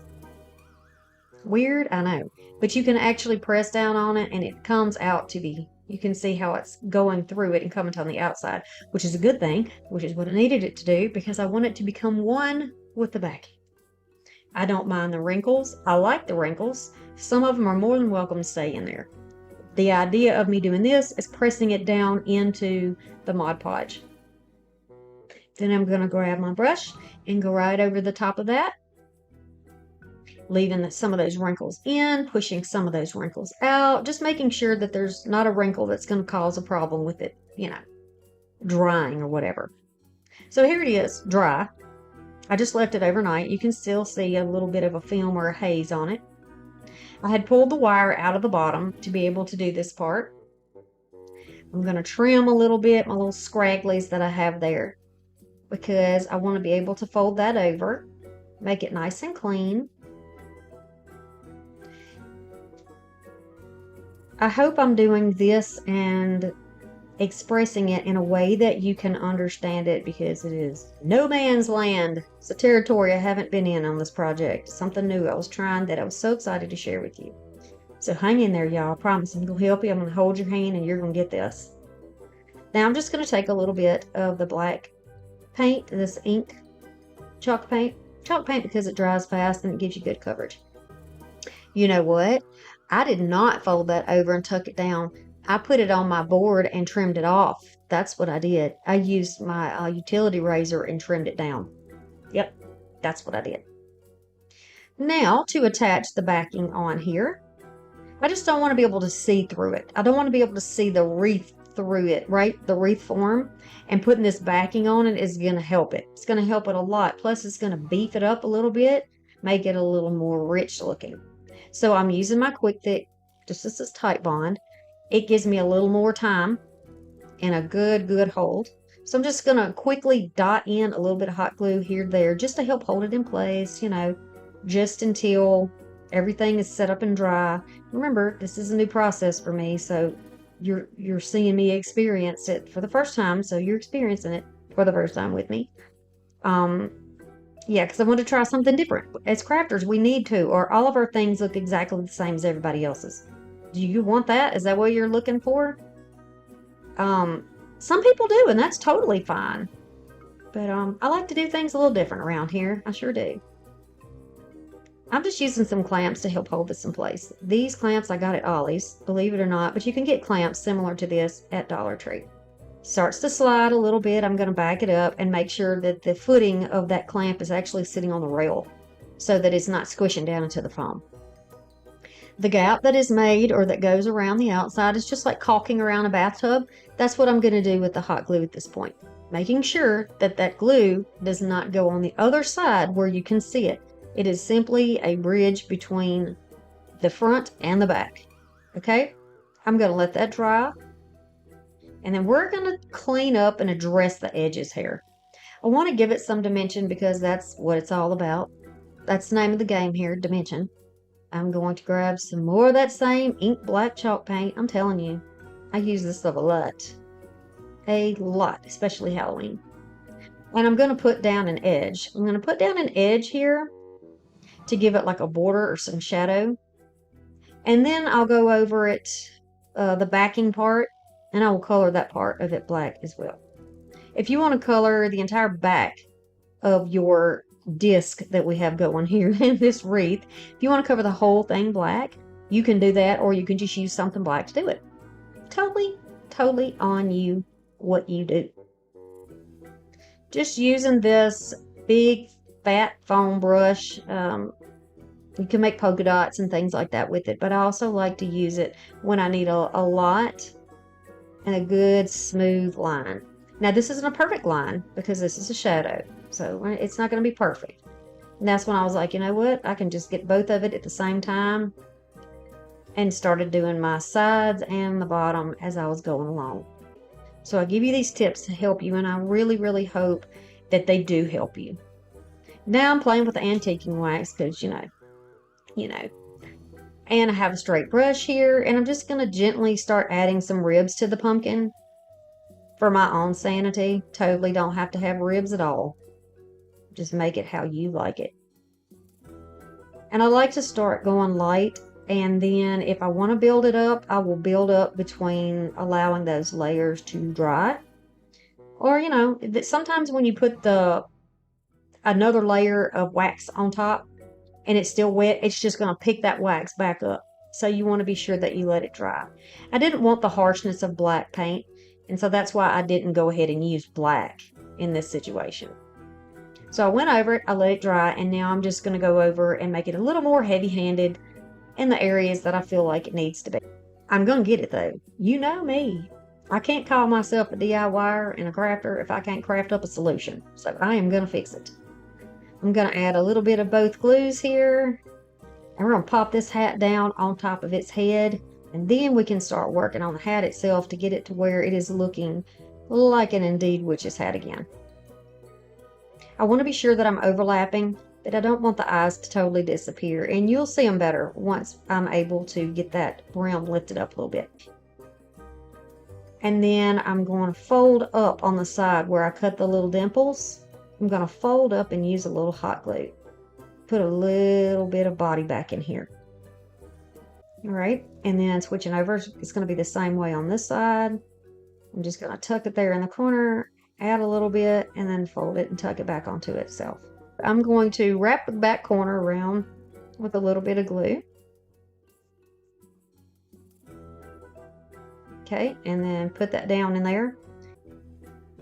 Okay, so here's the wire that I pulled out of here, and honey, let me tell you, the process of pulling it out and putting it back in was the biggest pain in the rump.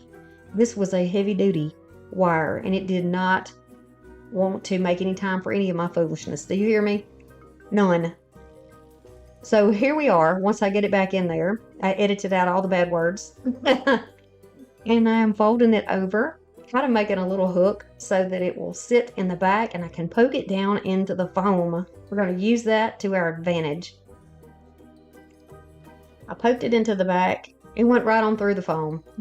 But found a solution. I added a little bit of fabric on top of that. I just flooded it with glue and then added a little piece of fabric. And this is still holding. So not a problem here.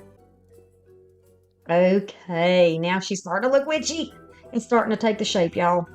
We've got some scrap florals that we're going to use, and we're going to make a hat band. And this is just some ribbon that I have that I got at the thrift store. Naturally, get whatever ribbon you like from wherever you like. And I am going to, it is wired, doesn't matter on this though. And I'm going to wrap it around where the hat band would probably be located. You can, for me, I was just, I did actually leave it in for y'all. So you got my little pins here, my little stick pins, straight pins. And I'm using those to hold it in place while I flip it over and make sure my placement is right. Yes, that looks good. And then I'll go in with a little bit of this glue, glue it in place. And then, of course, while it's gluing, you can leave your pins in if you would like. I'm going to add just a little more glue right here because I don't know if, I think it was just in a position where I didn't really notice until I got the brim flipped up, and then I realized, oh well, you can see that we need to fix it. So these are flowers that I got a few years ago, and I have constantly reused them for projects. They came from a pick from Walmart. Beautiful. I love them. We don't need the stem here, so I'm going to just glue the leaves on, cut the stem off. Sometimes when you cut the back of a flower, the entire thing falls apart. Good quality ones generally will not do that, but a little bit of glue will ensure that everything stays in place. These are little pieces of picks that I got from Dollar Tree, and I'm going to add these in here for a little bit of spooky sparkle, and make sure that they're glued behind. Like I said, I want to use too much glue because I don't want it to be seen through the ribbon and make it look junky and cheap. I'm going to put this beautiful flower right in the middle. This is a piece of a larger pick that I picked apart, and I think came from Hobby Lobby. But any berry picks that you have, if you like berries, you can use. Look, if you need more room for glue to put a piece down, fold that branch over on itself. Make you a little loop, and then it'll help hold extra glue, and it'll help it stay in place. Isn't that something? Add a little glue, and then I'm going to push it in there and push it flat. And then another one right in the middle. And these are on wires, so be sure when you have the advantage of wires in your florals and your picks that you take advantage of that.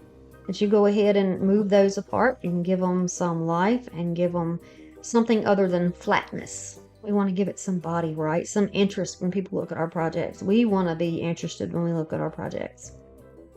Then you can add a little pick if you want. This is just a little spider pick that came from Dollar Tree. You can add that on there, but you can certainly leave it off if you would like. Yes. So to make a hanger for this one, I'm going to use a floral stem because, again, we're trying different things. I'm going to fold that in half. I know that if I puncture it down into that foam, it will stay. So I decided rather than using hot glue to melt the foam, I'm going to use a little bit of my Quick and Thick and then just press it right down in the foam and allow it some time to dry. I'm kind of gauging my center by the hat, just kind of looking at the hat there. Then I'll add a little dot of glue right around the inside. Be sure your glues are dry before you start flipping things over to look at it. And this is how this one's going to look. This is a massive front door wreath.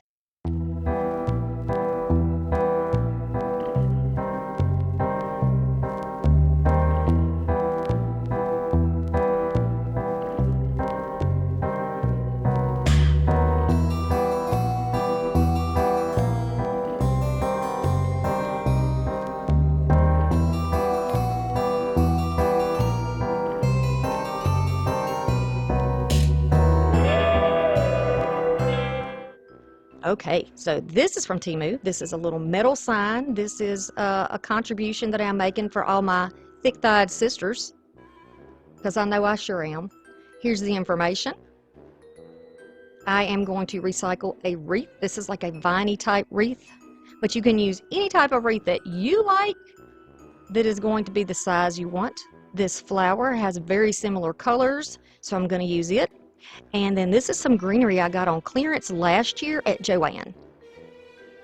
The colors in this are beautiful. I think they're going to look great in this wreath. Okay, so we got 2 holes at the top. We could actually hang that if we wanted to. Look how soft this wreath is. Really easy to form. You squish it around. There are a lot of wreaths that you can do that way, so don't be discouraged if you get a wonky wreath. In order to put this down, I decided I wanted to make it more stable. So I'm just taking some, yes, they're coffee stir sticks, and I'm going to cut them in half, add some glue, and shove them in there so it looks almost like a target, right? It is right in the center inside of that wreath. I'll let that dry, and this is going to be the platform that we use to attach this metal wreath. I'm going to use a lot of glue here because y'all keep in mind that it is metal notoriously will pop off hot glue. And then I've got scraps of paper. You can see I've already got some paint on the back. I'm not worried about that. It is just a little bit of paint. No one's going to see it. And I also encourage you, if you're going to do this and you want to hang this on a glass door, like a storm door or something, that you put some black felt on there and cover that all up, okay? Now, here are some pieces that I have cut away. And they are on wire, and they're very good quality. Even the fern, the plastic part or the decorative part twists on the wire that's under it, so you could face it in the right direction. Beautiful quality. They might not have it this year because, you know, stores change things up, but you can get pieces at Dollar Tree. Whatever you like that's going to coordinate with what you have going on is going to be okay. All right, y'all, so this is a vintage looking kind of pumpkin and whatever. I wanted to put a little rustic flair with it, and I could not be more pleased with the way that this wreath turned out. I love this wreath. It is so cute. Those girls up there, those sisters up there, oh my goodness, I love that. I'm going to call them sisters because I could just, you know, they're soul sisters, let's put it that way. I'm just going to go around with everything facing in the right direction. You can go in the other direction if you want to, but just make sure everything goes the same way. It's going to give you a nice, smooth, easy to look at, easy to assemble wreath. Now, you add some glue into yours. I'm not adding the glue because I recycle so much of my projects, but you need to add glue before you tuck these pieces down. Now, all I'm doing is going down about 3 inches from the last piece that I put down to get my spacing pretty even. I'm going to go back to my original spot and put this in because I want a spot right here to put the flower. I'm going to pull off my greenery because I do want to use a little of that. You know, I always try to put that in there. I'll cut the top of that flower off. And then I'm going to push it straight down into that wreath form. It goes in there so easy. Just like butter. All right, now I'm going to tuck in some of that green. Don't you think that the colors in this greenery looks so complementary to what is going on in that metal sign? I think that is super cute. So I'm just curious, for the ones of you who comment and talk below in the chats, like to comment with me down there. Where are you at right now with your crafting? What are you doing? All right, I'm overlapping my ferns here. I'm kind of overlapping them. I'm flexing the wire so that they lift up a little bit and have a little bit of body and movement. I'm going around and making sure everything's even. This is part of the fluffing out process. And I'm going to go in and add little pieces of the extra fern that I had to just fill in where I feel like I could use a little more. These were what were left on the pieces when I cut them off. Such full and beautiful pieces. I think when I got these, they were like 75% off last year, maybe even 90% off. I was very surprised when I found them, and all I found was 2 picks of them. So, I wish I had a lot more because these would be in baskets on my porch. They are beautiful. And keep tucking and keep just, you know, filling in. Look at it from a distance. Look at it from above. Y'all, I can't get my camera very much further off the table. And I know that some people say I need to get way away. You know, all those people who are so good at working while they're filming. I'm not the one. Not the one, y'all. So I ask for your patience with me. I'm always going to show you the end result. See there. See. I love this. I love that I put my own rustic spin on this beautiful classic Halloween piece. And I hope that you like it too. How fun. Look at those colors. Look at those ladies in there with their costumes. And that pumpkin with his green eyes. You know, you just have some of those pieces that you do that just make you smile, just keep you smiling all the time. And honey, this is the one for me. Most Halloween stuff does that for me, though. I love it. It's so fun and festive and colorful. We're going to need some pipe cleaners, some ornaments, whichever type that you like, whatever colors or type you like. I'm going to use one of these wreaths that I picked up. It's just a wire wreath form. And this is the 18-inch wreath form. I'll be using deco mesh. And these actually came from Dollar Tree, and they're not half bad. I have to say, they're not half bad as far as it goes. I'm going to need 3 rolls. This little decal that I got from the Dollar Tree, and this is a wall decal. Not Dollar Tree, TEMU. I got it from TEMU, y'all. I'll be using some orange ribbon. So it's got a little bit of shine in it and wired, of course. And then some black. This is like a black velvet, and it is wired. And it's larger than the other one. I'm also going to be using some yellow ribbon. So we're going to prep this wreath first, and I'm going to go around here with each of these pipe cleaners at each of these crossbars. I'm going to wrap it just a few times to make sure it stays in place. On the outside of this wreath, it happens to have little overhangs instead of being flush, which is perfect for me because I can wrap it around so that it won't slide when we're putting it together. So it may be a flaw to some people, but it is perfect for what I like. This is very easy to do. Please do not be intimidated by deco mesh. I'm going to show you a very easy and full way to use your deco mesh. And at $1.25 a roll at Dollar Tree, you're going to get a lot of fullness for a small price. So give it a shot if you haven't used deco mesh yet. It's not that bad. Don't be intimidated. So we'll go all the way around. Then I'm going to go back on the inner 2 rings and wrap those as well. I'm just kind of eyeballing what the center would be between the little cross sections there. Very easy to do. You don't want to cut down your pipe cleaners because it gets really difficult when you're working with shorter pieces. So just go ahead and use the whole piece. I've tried before in the past when I was learning wreath making to cut corners and cut them shorter, but you really don't want to do that. You never know what you might want to add later, okay? So now if you want to count, I'm showing you the inner section and the outer section, and you can see how many you're going to need for this. I've got some clamps, and I'm going to start with this deco mesh. We're going to use 18-inch pieces. I happen to have a board that's exactly 18 inches. If it would have been wider, that would have been better. However, I have seen some people use cardboard for this, and it makes the cutting process a lot quicker. So you just start on the end, and then you're just going to wrap around and around. You don't want to do it too tight on the piece of wood. You want to have it just enough where you don't have it loose. Boy, that was not very specific, was it? You can see what I'm doing here. You pull it too tight, you might tear it, so you don't want that to happen.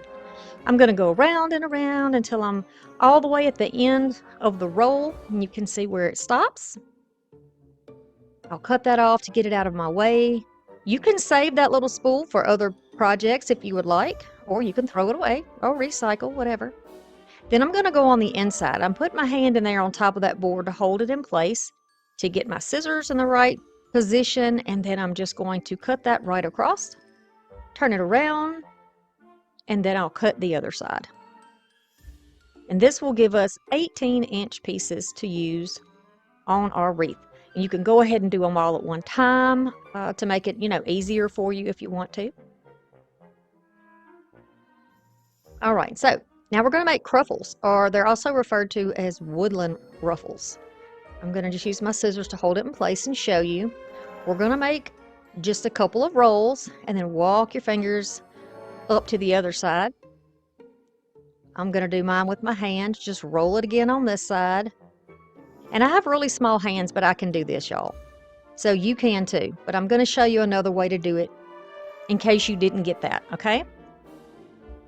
Now, cute. I'll put a clamp in there, hold that in place, and we'll grab the next piece.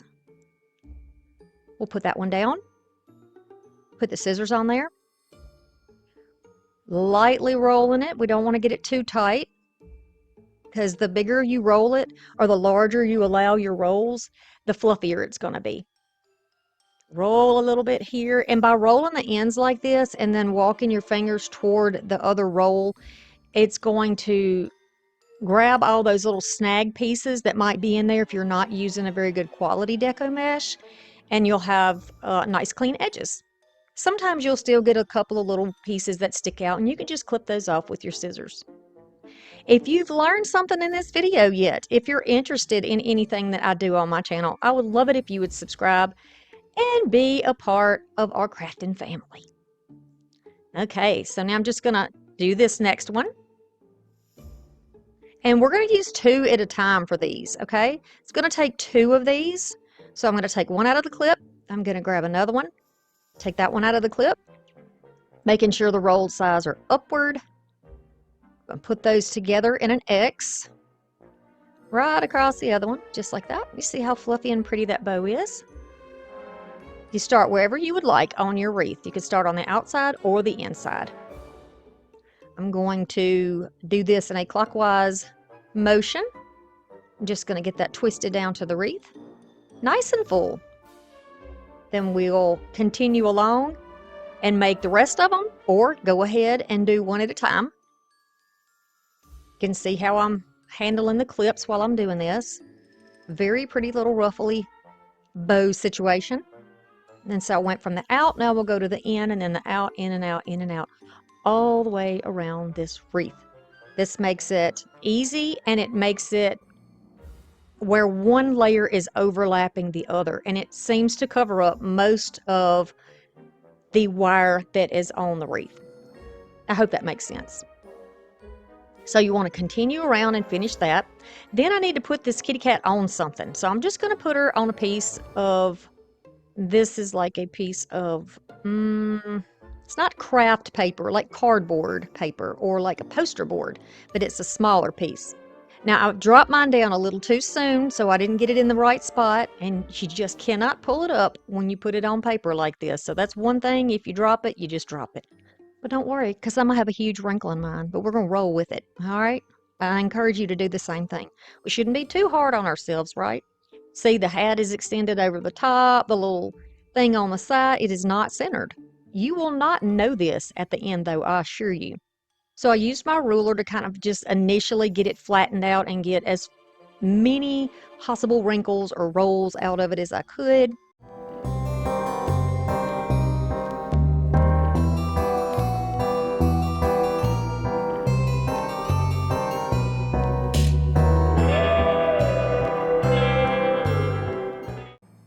Okay, so I have right here a line, a little crease that popped up in there. You see it? Ugh, annoying, right? It's annoying when we do something like that. But we're going to make this so pretty, and she's going to be kind of recessed in the wreath.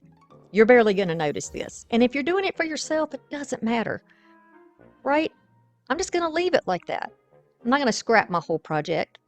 Okay, so these are ornaments that I chose. I wanted to use black. I just wanted to continue around and use black, because some people don't want to do a lot of different colors for their decorating. So we'll just go with this. Now these ornaments I happen to have thrifted. There are several different, I guess, paint finishes on them. I'm going to cut these pipe cleaners in half because we don't need the whole one, so we can save. So there are as many ornaments as you want to use. That's how many little pipe cleaners you're going to need here, obviously. This is how we're going to attach it to the wreath form. I want enough to go outside of every of the intersection pieces we had. So if we had 8 in the middle or 10 in the middle, then we would need 8 or 10 ornaments. So we're looking at the outside of the wreath. On the intersection, that's where we're going to put it. So we're going to take it and put it right between the 2 outside ones, right snugged up next to the one on the inner. I hope that made sense. It probably won't. When I go back to edit, it's probably not going to make sense, but I hope you know what I mean. Watch what I do. How about that? So you can see where this one is. It's going to be right behind the one on the inner ring. And I'm alternating the patterns in these ornaments that I have too. Some have a little glitter, some are more matte, some have swirls. I'm just going to go with it. I'm going to do this all the way around the wreath. Now, if you have ornaments whose tops like to pop off, just use a little hot glue to hold those in place. So you see the pattern here. You can see how we're going. And this is what it looks like when it's all done. All right, now we're going to work on the next part of the wreath embellishment. I'm going to roll out a little bit of this black ribbon, then the orange right on top of it. I'm going to leave these both on the roll while we start to wrap this around the wreath. So we're going to put this kind of floating on top of all of these little poofs of cruffles. I'm going to grab up 1.5 inches, 2 inches here to put down on the wreath form. I'm just going to start mine in the middle, which is right in front of one of these ornaments. Going to twist it in there real tight. I'll keep that orange on the top and continue around here, right on the top. And rather than measuring this, I am going to use just kind of the idea of it floating above each of the little poofs that we have. So it's sitting right above, and you can do that by feeling it and kind of looking at it. You don't want to pull it so tight that it's crushing anything. We want a lot of dimension in the wreath and to have it very fluffy. Really want it to make an impact when you have it either on your storm door or you have it in your house. You could even do something like this. You know, unfortunately, people get sick all times of the year. Can you imagine somebody being sick and in the hospital on Halloween if they really love that holiday? This would be so nice to give somebody, you know, for them to put on their door or on their wall to bring them a little bit of happiness and festivity of the holiday, right? I think it would. I know I would love something like that. And the thought of it. It's the thought, right? The thought counts. Maybe a little bag of candy too. Hey, I want to say thank you to you for being here today. If you were recommended by YouTube to come over to my channel, if I happen to be attached to a playlist somewhere, or if somebody recommended me or shared my video, I am glad to have you here, and you are most welcome here on my channel. I want to do budget-friendly, encouraging videos for y'all so that you can have wonderful home decor without having to spend a lot of money. And I want you to have the patience and the belief in yourself that you can do it. Because you can. You can if I can, right? You definitely can. You got this. Now we're all the way back around, and I'm going to put it right back in the original spot, and then I can trim that off. Now if you want to tuck those ends into your wreath, you can do that. I'm just going to leave mine out. And I'm going to go through and remove all the rest of the pipe cleaners because I won't be needing those anymore in this piece. This is what it looks like so far. I'm going to turn this so that those little ends are at the top. And I'll start moving around my 2 rows of ribbon. I'm going to pull the black and then the orange. And then go down to the next little piece and I will do orange and then black. Just pulling the little poof out. Black and orange. Orange and black. So it's kind of going back and forth like it's woven through this entire wreath. I like that look. I do. You can make a bow at this point if you want to add a bow on here. So we'll go ahead and do that. We'll grab the same ribbons that we already used. I'm just going to fold this over. We're going to do a very, very simple bow on this. Okay, now I'm going to grab my ruler so you can see my measurement here, and what looks like we're at about 9 inches. So this is rolled over on itself, 9 inches rolled again. We're going to trim that off. It does have wire in it, so it's going to sit there nice and flat until we're ready to do the next one. I want this one to be about 1 inch smaller, so this one is going to be about 8 inches. Then I'm going to fold it again. And then I'll cut it off. Now, the more folds you put, the more loops you're going to have. I want mine to be very simple, almost like a bow tie. I've got some orange twine that I'm going to use. You can use baker's twine, you can use pipe cleaner, you can use another piece of ribbon. I actually do a little something extra to this in just a moment, but I wanted something strong to hold it first because this is pretty thick. This velvet type ribbon is pretty thick. I'm going to squish it up toward the center and hold it, and I'm going to tie it off good and tight right in the middle, and I fold it to make sure that it is the same length on both sides, in case you're wondering why I did that fold. That's why I do that. Make sure my measurements are right. And you can cut those off, so you don't need those. If you want to leave the little tails on here, you can leave them on to become part of your bow, or you can pull the little parts out and cut them off short so that you don't see them at all. That is completely for your choice. Then you can fluff it out and get an idea how it's going to look. You can see if you want to keep those as part of the bow, you can just pull those down. It doesn't have to be perfect. Then if you want to go across the middle of it, which I decided to do, I'm going to fold this in thirds. You can see what I'm doing. Very easy to do. Then I'm going to wrap it around the middle. And I will tie this in a double knot and trim it off.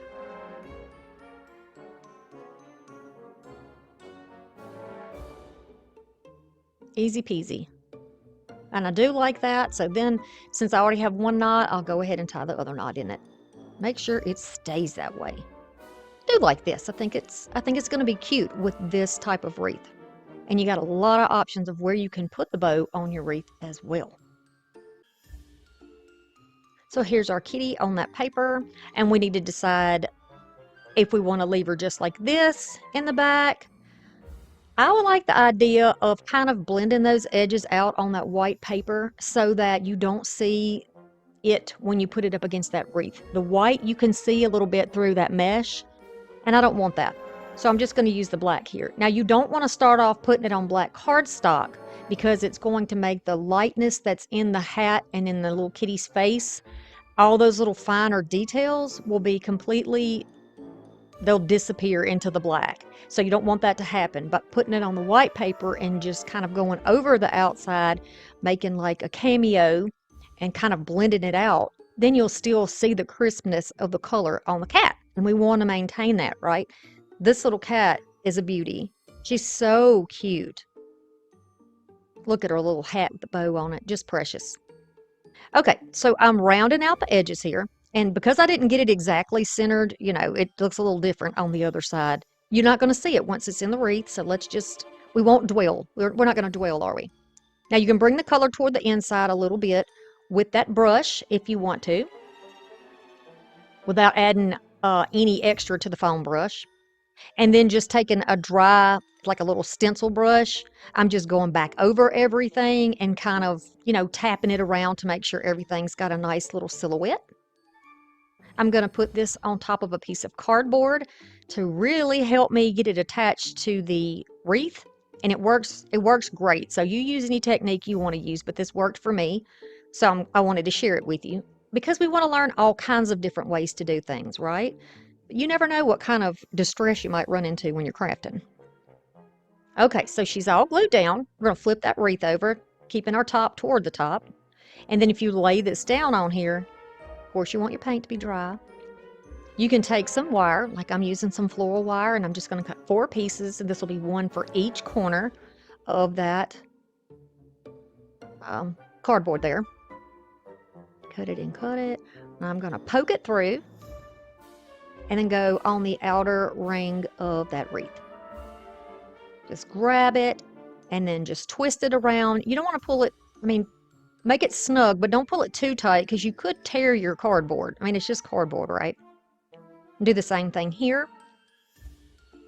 And don't worry, you're not going to see the edges or anything underneath there. It's all going to blend in together and you won't have a problem. Right? Now look at the difference that makes. Yes, I like that very much. So you could see that little bow could go on the bottom. The bow could go on her hat. Had I made it smaller, I think it would be really cute on her hat.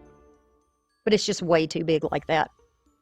So I decided I was going to just glue it right onto the top. I'm not even going to wire it in because I don't want to pull it down. I want it to keep that nice flat bow tie look. And just let it float right on top of those little ribbon streamers, if you will. And fix the bow, of course. You know, if you're one of the people who has the patience and the discipline to wait to the last minute to fluff your bow, more power to you. But I'm fluffing the whole time that I have the ribbon in my hand. That's just how I do it, y'all. I love her. She's so cute. And you know, feel free to add some lights if you would like. Whatever you need to do to make it your own.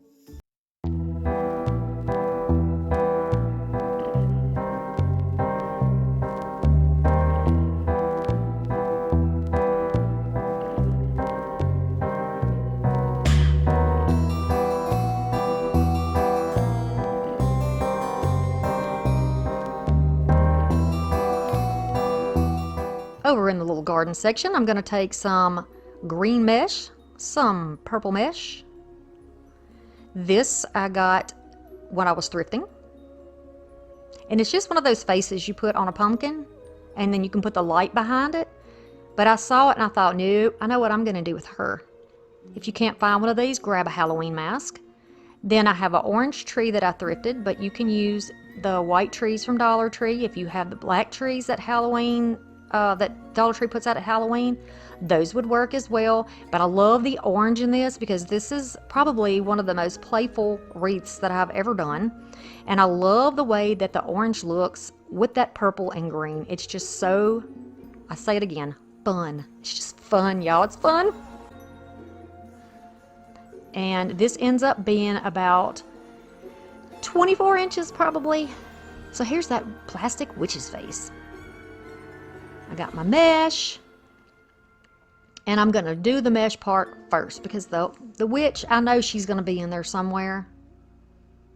But we need to work on this. So let's stack this up. Now you can put your purple on top or the green on top. It doesn't matter because when we fluff it out, you're going to see both of them. I just love the way that looks together. Fun, fun. I'm going to squish this up on the end like I do with every swag that I make when I use deco mesh. I'm going to grab a little piece. These are the little extra ends from wreaths that I have made, and I save them in a Ziploc bag, and now look, they came in handy and I didn't have to cut anything up. I'm just going to take this and put it down on one of the branches on the top. You can start on either side that you would like because we're going to go all the way down, flip it around, and go back up to the top on the other side.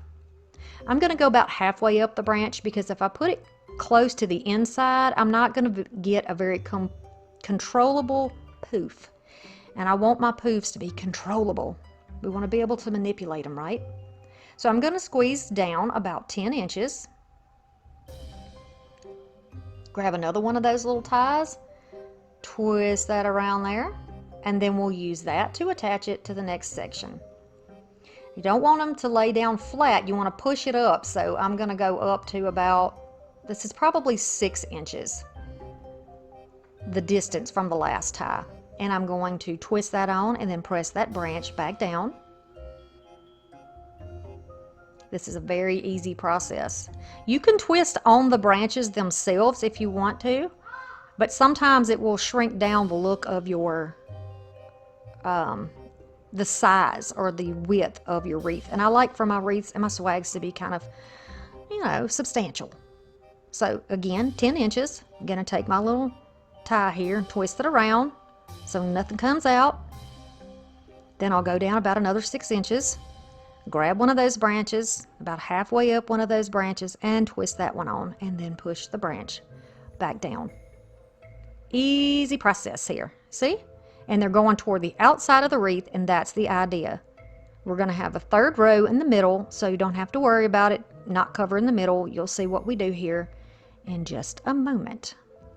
So now I'm trying to find another one about the right distance. If you have different distance that you put it down, then your poofs are going to be different sized when you puff them out. So if you don't want to do that, then be sure that you kind of space them evenly apart. So I'm going down to the tip of it and putting just a little poof there.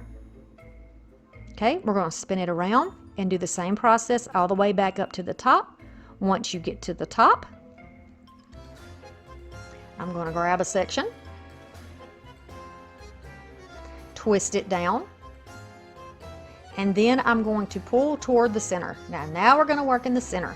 I'm going to pinch off about, it's the same thing, about 10 inches. Twist it with a zip tie, and then I'm going to go down to the right side. You can see me on the right side. All right, once I get that one securely in place, we're going to go cross back over and to the left side.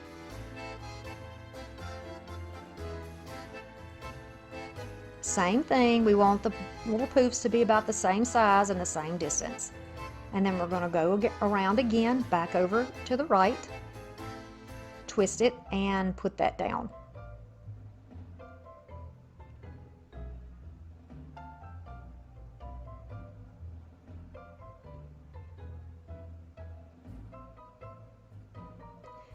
So now what's left on the back, you're going to cut off enough that you have a little extra, and then you can just use a little zip tie, or you can use just the wire on there itself, twist it around to lock it in place. You could also use an extra little piece of the zip tie that you had. You can fluff that out. And then we're going to start pulling apart the section. So green, then purple, then purple, then green, then green, then purple, then purple, then green. All the way around. You're going to pull whatever color you pull to the left, you'll pull it to the right the next time. See? Green and purple. Purple and green. You can see here what I'm doing. Green and purple. All the way around that wreath and back up the center until it is completely poofed out. And look how much coverage we have on here. Alright? So this is what that's going to look like. And now we're going to work on her. So she's plastic. And hot glue would work, but she might pop off. Not to mention if we use super glue, then it's going to take a while to dry. And we don't have that kind of dry time. So I'm just going to make holes by using the tip of my hot glue gun in the bottom next to her chin and on the top of her head.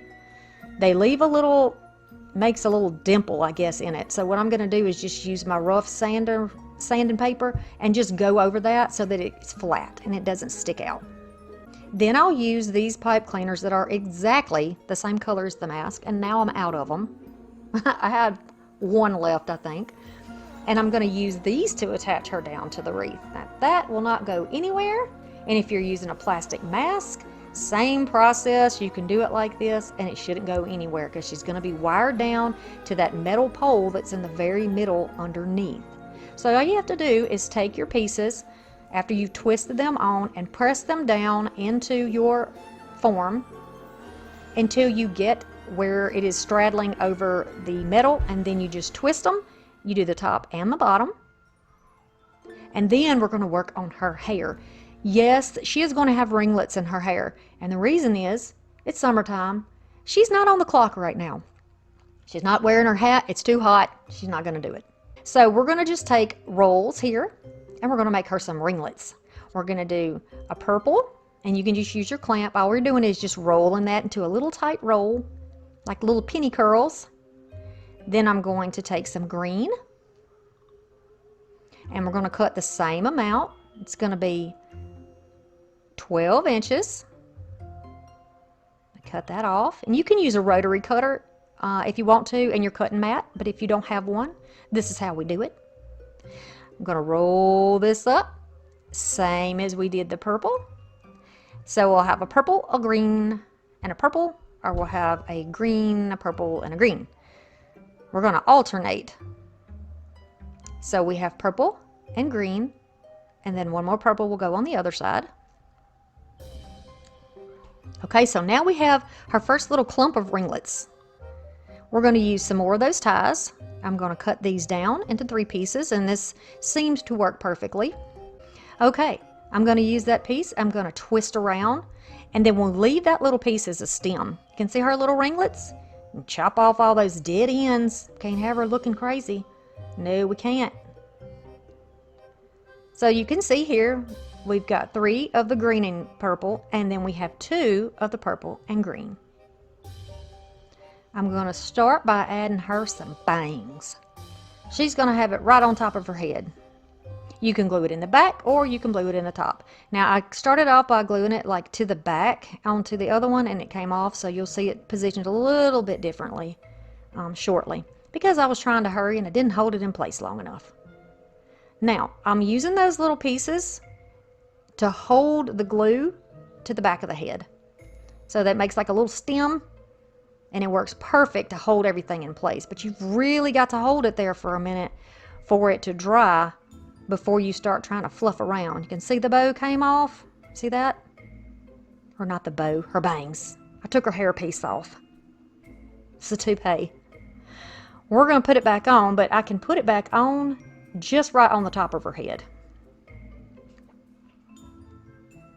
Right there. So you can always start off like that if you want to. Or, you know, I didn't want to get too much in front of her head because I didn't want to cover her face up. So now I put 2 on the sides, you see on either side here, so that it's a little bit longer there. And then you can just make sure everything is glued in place. Add a little extra if you need to, just for that little bit of extra security. And her hair is lovely. Y'all, when I was growing up, my grandmother was in she was in the church. She really, really loved her church, and she always wore these blouses that had the little sash tie in the front. I cannot remember what they're called, but it's almost like where the collar would be, and then you just kind of tie it into a bow. And so that's what I kind of wanted to give this witch. We're going to do cruffles though for this. So this is a little different. We're going to make these 18-inch pieces. You're going to curl, roll in the bottom, walk your fingers up, and then roll in the other side. This is going to make a cruffle, or what's called a woodland ruffle, I think is what they called it. I didn't make any of these things up. I hear it from other people. You know, I'm not a professional. I hear it from other people. So that's how I'm going to pass it on. Okay, so again, here we go again. I'm going to roll, roll, roll just a little bit to lock in those little messed up ends there. Little frayed ends that you always get with the Dollar Tree deco mesh. Walk it up. I got about 4 inches left that I'm going to roll, roll, roll, roll, and then squish it up to the center. This is not a precise science. Just do the best you can. I'm going to do 2 greens and a purple, and that is going to be the bow for her little shirt. And I'm going to put those 3 together where I have my purple sort of in the middle and a green on the outsides. It's all going to end up looking like one piece though. It's going to look like one piece. But see the difference in the way that looks as opposed to the way that the poofs and the little curls look? You can do a lot with deco mesh. I'm going to grab a long pipe cleaner and go around the middle, twist it tightly, and then I'm going to thread this down through onto that pole and wrap it around that pole that's underneath, and it is going to be perfect. Okay, so the top of it, you can take those 2 branches on the top and kind of pull them toward one another to complete that shape. I don't know if I actually have that on. I don't know if I recorded that for y'all or not, but I did do it. And then I'm just playing with her curls to make sure that I have everything the way I want it. Okay, now since we can see that orange underneath, and I had a little of this orange tinsel off of another project, because you know I saved it, I thought, okay, well let's just put a couple of little pieces of randomly of this orange here and there in her little bundles of curls, so it looks like all of that orange in the back is her hair too. She's kind of giving me Medusa vibes. What are y'all thinking? A little bit? Maybe they're related. I bet they're cousins. Yeah, probably first cousins. That's what we're going to call it. They have that little something that's familiar, you know? Yeah. Okay, so this is how she looks. So cute. But we have to adorn it, right? We've got to put some flies and some spiders on here. We got to have a little extra fun going on. So I'm just using a little bit of hot glue on the back of a package of bugs. And if you don't have the solid orange or you can't find the bugs right now, just go in the kids section at Dollar Tree, get the brown ones and spray paint them. And I put one kind of climbing on her bow. She's friends with them. You know, spiders are familiars for witches, so they're totally cool. They're totally fine together. No problem. Nobody's scared of a little bug anyway. Now, I decided once I got her hair together that I wanted to add a little more something on the top. So I just took one more bundle of the curls that we did before, which would give us 6 in total. And I'm just folding it in half and gluing it down to the back part of that other bow. And that really gives her some height on top. Sister got the mousse and the rave out for this hairdo. Yes, she did. So now if you want to go around and cut off little frayed edges, you can, but you know, she's a witch. It doesn't matter if she's got frayed edges. Check this girl out. She's a stunner. She so is a stunner. Let's give her a hanger now. I'm going to just use another little scrap piece here, just like this. Make a little keyhole. And I'm going to use some of this black tape. Why it left me in the last video that this is duct tape. I was calling it Gorilla Tape. No, this is duct tape. And it works very well. And it will stick to metal very well. So I'm going to put it on the back of this and then fold that tape over onto the pole and then over on itself, and then you can add a little hot glue if you want, and that will lock it in place. Look at her. Yeah, she's a beauty. See, now I'm just pulling those two up. There you go. See, just pulled them up. Pulled that top part around. And now we've covered up the hanger too. Yes. You can skip that part if you want to. Yes. Yes, yes, yes. Yes.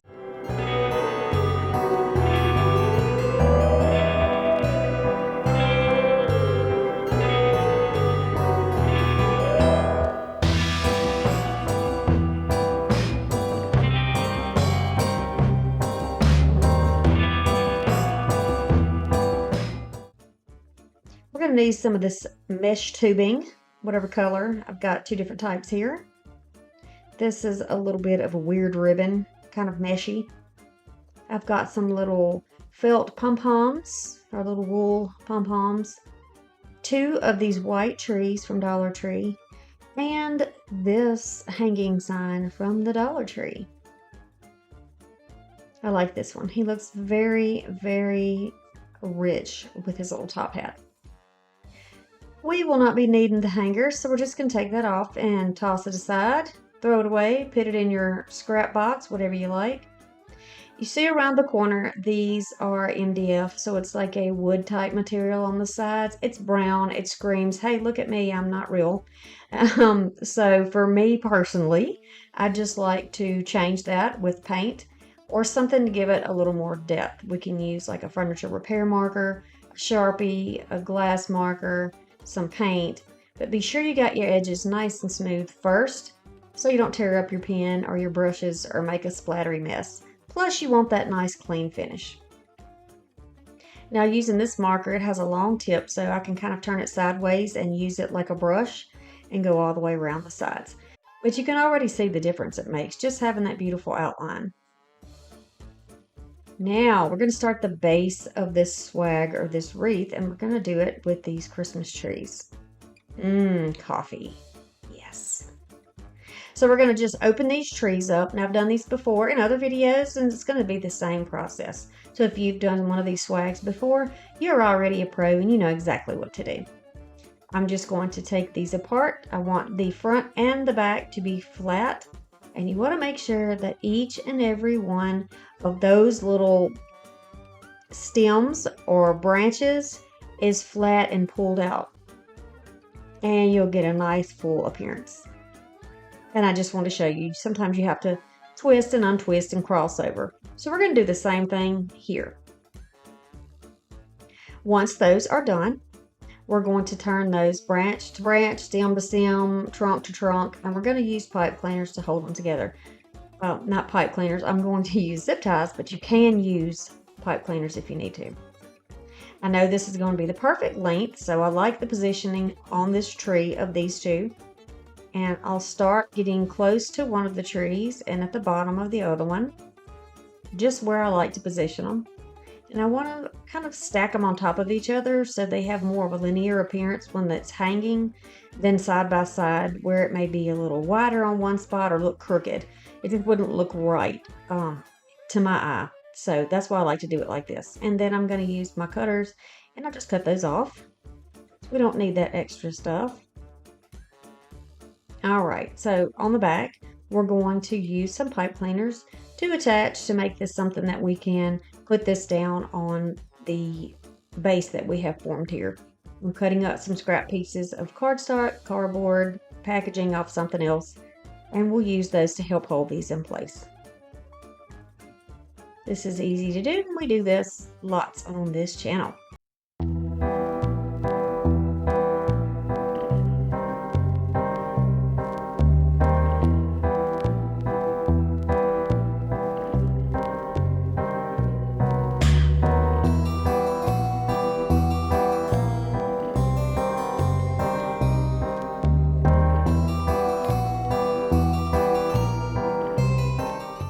But hey, we gotta work, right? We gotta work. Do you see how easy this is?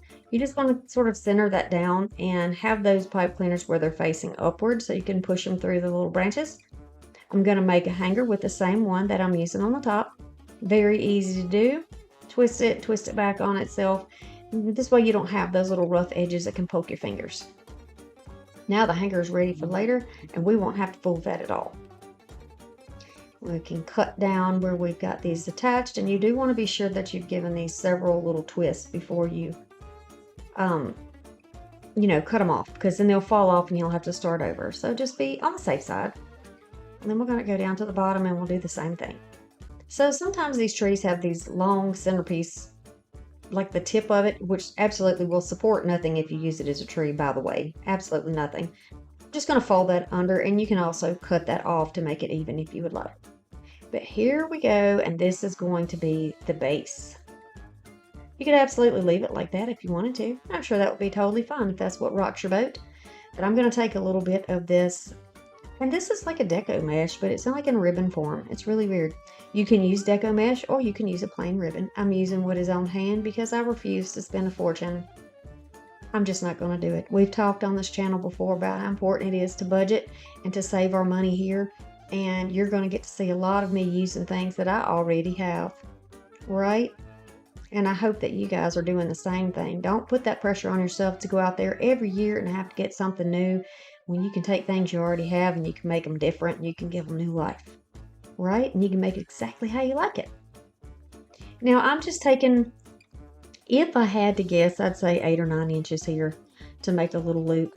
And then I'm going to go down and use the branch itself to attach to the ribbon to hold it in place. I'll do this all the way down one side. And then I'll do it all the way down the other side. Twisty twist, very, very easy. You don't even have to get out another pipe cleaner to do this. Go down to the bottom, and this will be our last little piece on this side. And then I can cut, or if you would like, you can just loop back upward. I'm gonna go over to the back, pinch it up in my fingers, and then I will grab another piece of that branch, and I want to make sure it's sort of mirroring what's going on the other side. This is going to help to make this a little more symmetrical and get our loops about the same size and positioned in about the same way. So you may have to flip this over back and forth a few times just to make sure. Look at your landmarks, look at the areas on the hanger there where the skull's head is. If that will help you decide, okay, well the other side's near the temple, so I'll make this side near the temple. This one is near where the heads meet, so I'll make this side where the head meets. Does that make, I'm sure that makes sense to you, right? I don't intend to talk down to anybody ever, but we all learn, right? And if you don't understand, I want to be able to help you come to that understanding. So communication does that. Use your comment section, use it wisely. I'm here to help you in any way that I can on your crafting journey. Yes, yes, because you can totally do this. You got this, people. You've got this. I'll continue along till I'm back in my original spot here. And twist that around, and you could put it underneath the same, on the same branch as the other ones if you would like. That's totally up to you. Just cutting these at a slant, not doing anything real fancy with it. And there we go. We've already made this a bigger piece, a larger piece, because we've expanded the profile of it. It's looking a little wider. I like it.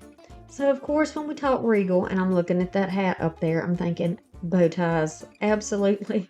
Bow ties, why not? I'm making it my own, right?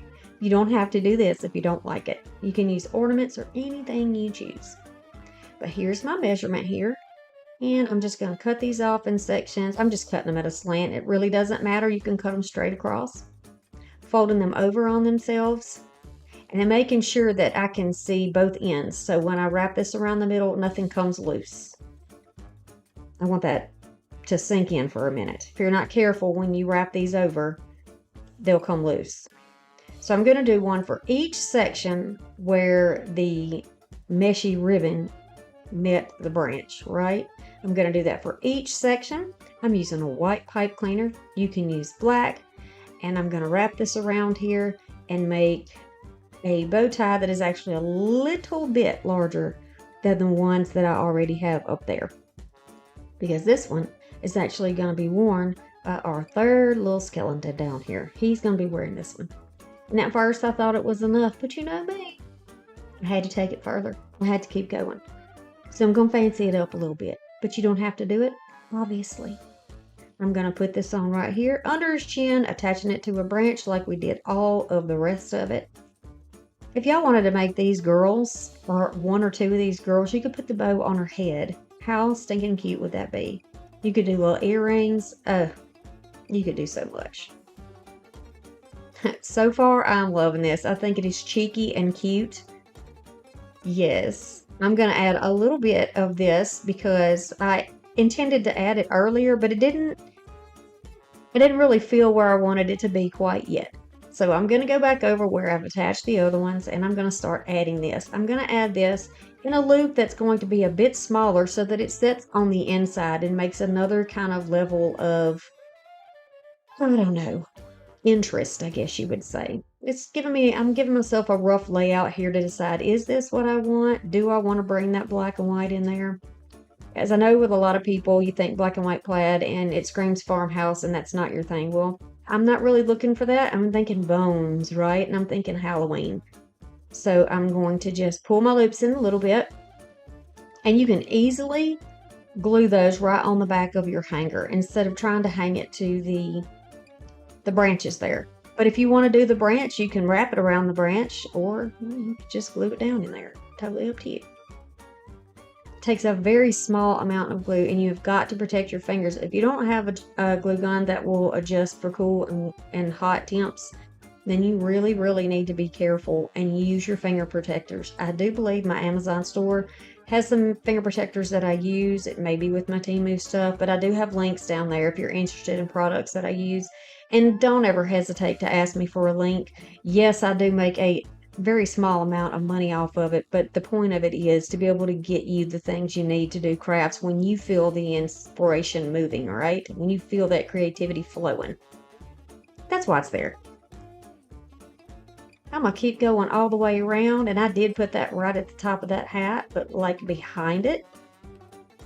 You can use your scissors, a little spatula, if you don't have any finger protectors, but you can also get finger protectors at the Dollar Tree.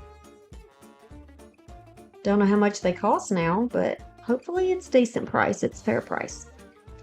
All right, I'm going to continue to wrap, and you can see this is probably, so if we're going to say that we made 9-inch loops, then we're going to say that this is probably about 7-inch here.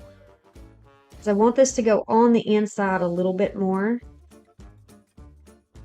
And I like the look of this. I love that it is simply black and white. So far, all we have is black and white. So if you like that look, this is a great one for you. But we're going to add a tiny bit of color. So don't walk away yet if this isn't your thing. All right, now I'm going to take some more of this mesh tubing because I still have some. Now this one I got, I think I got this at the thrift store. I'm going to fold loops over on itself. We're going to have 6-inch loops, and I'm just going to make sure that I have 2 or 3 on each one. Totally up to you. I went ahead and did 2 loops on each side for what I'm about to show you, and then I changed it up a little bit for the bottom. Keep that in mind in case I don't bring it up. I don't want to confuse anybody. Twist it around tightly, and it will sort of make this bow come to life. It will kind of perk it up just a little bit.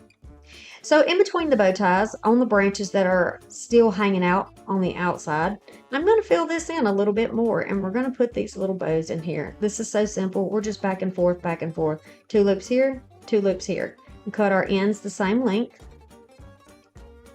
Use a bit of pipe cleaner, and I just took a bunch of pipe cleaners for this project and cut them into like sections of 3s and 4s so that they would be ready ahead of time.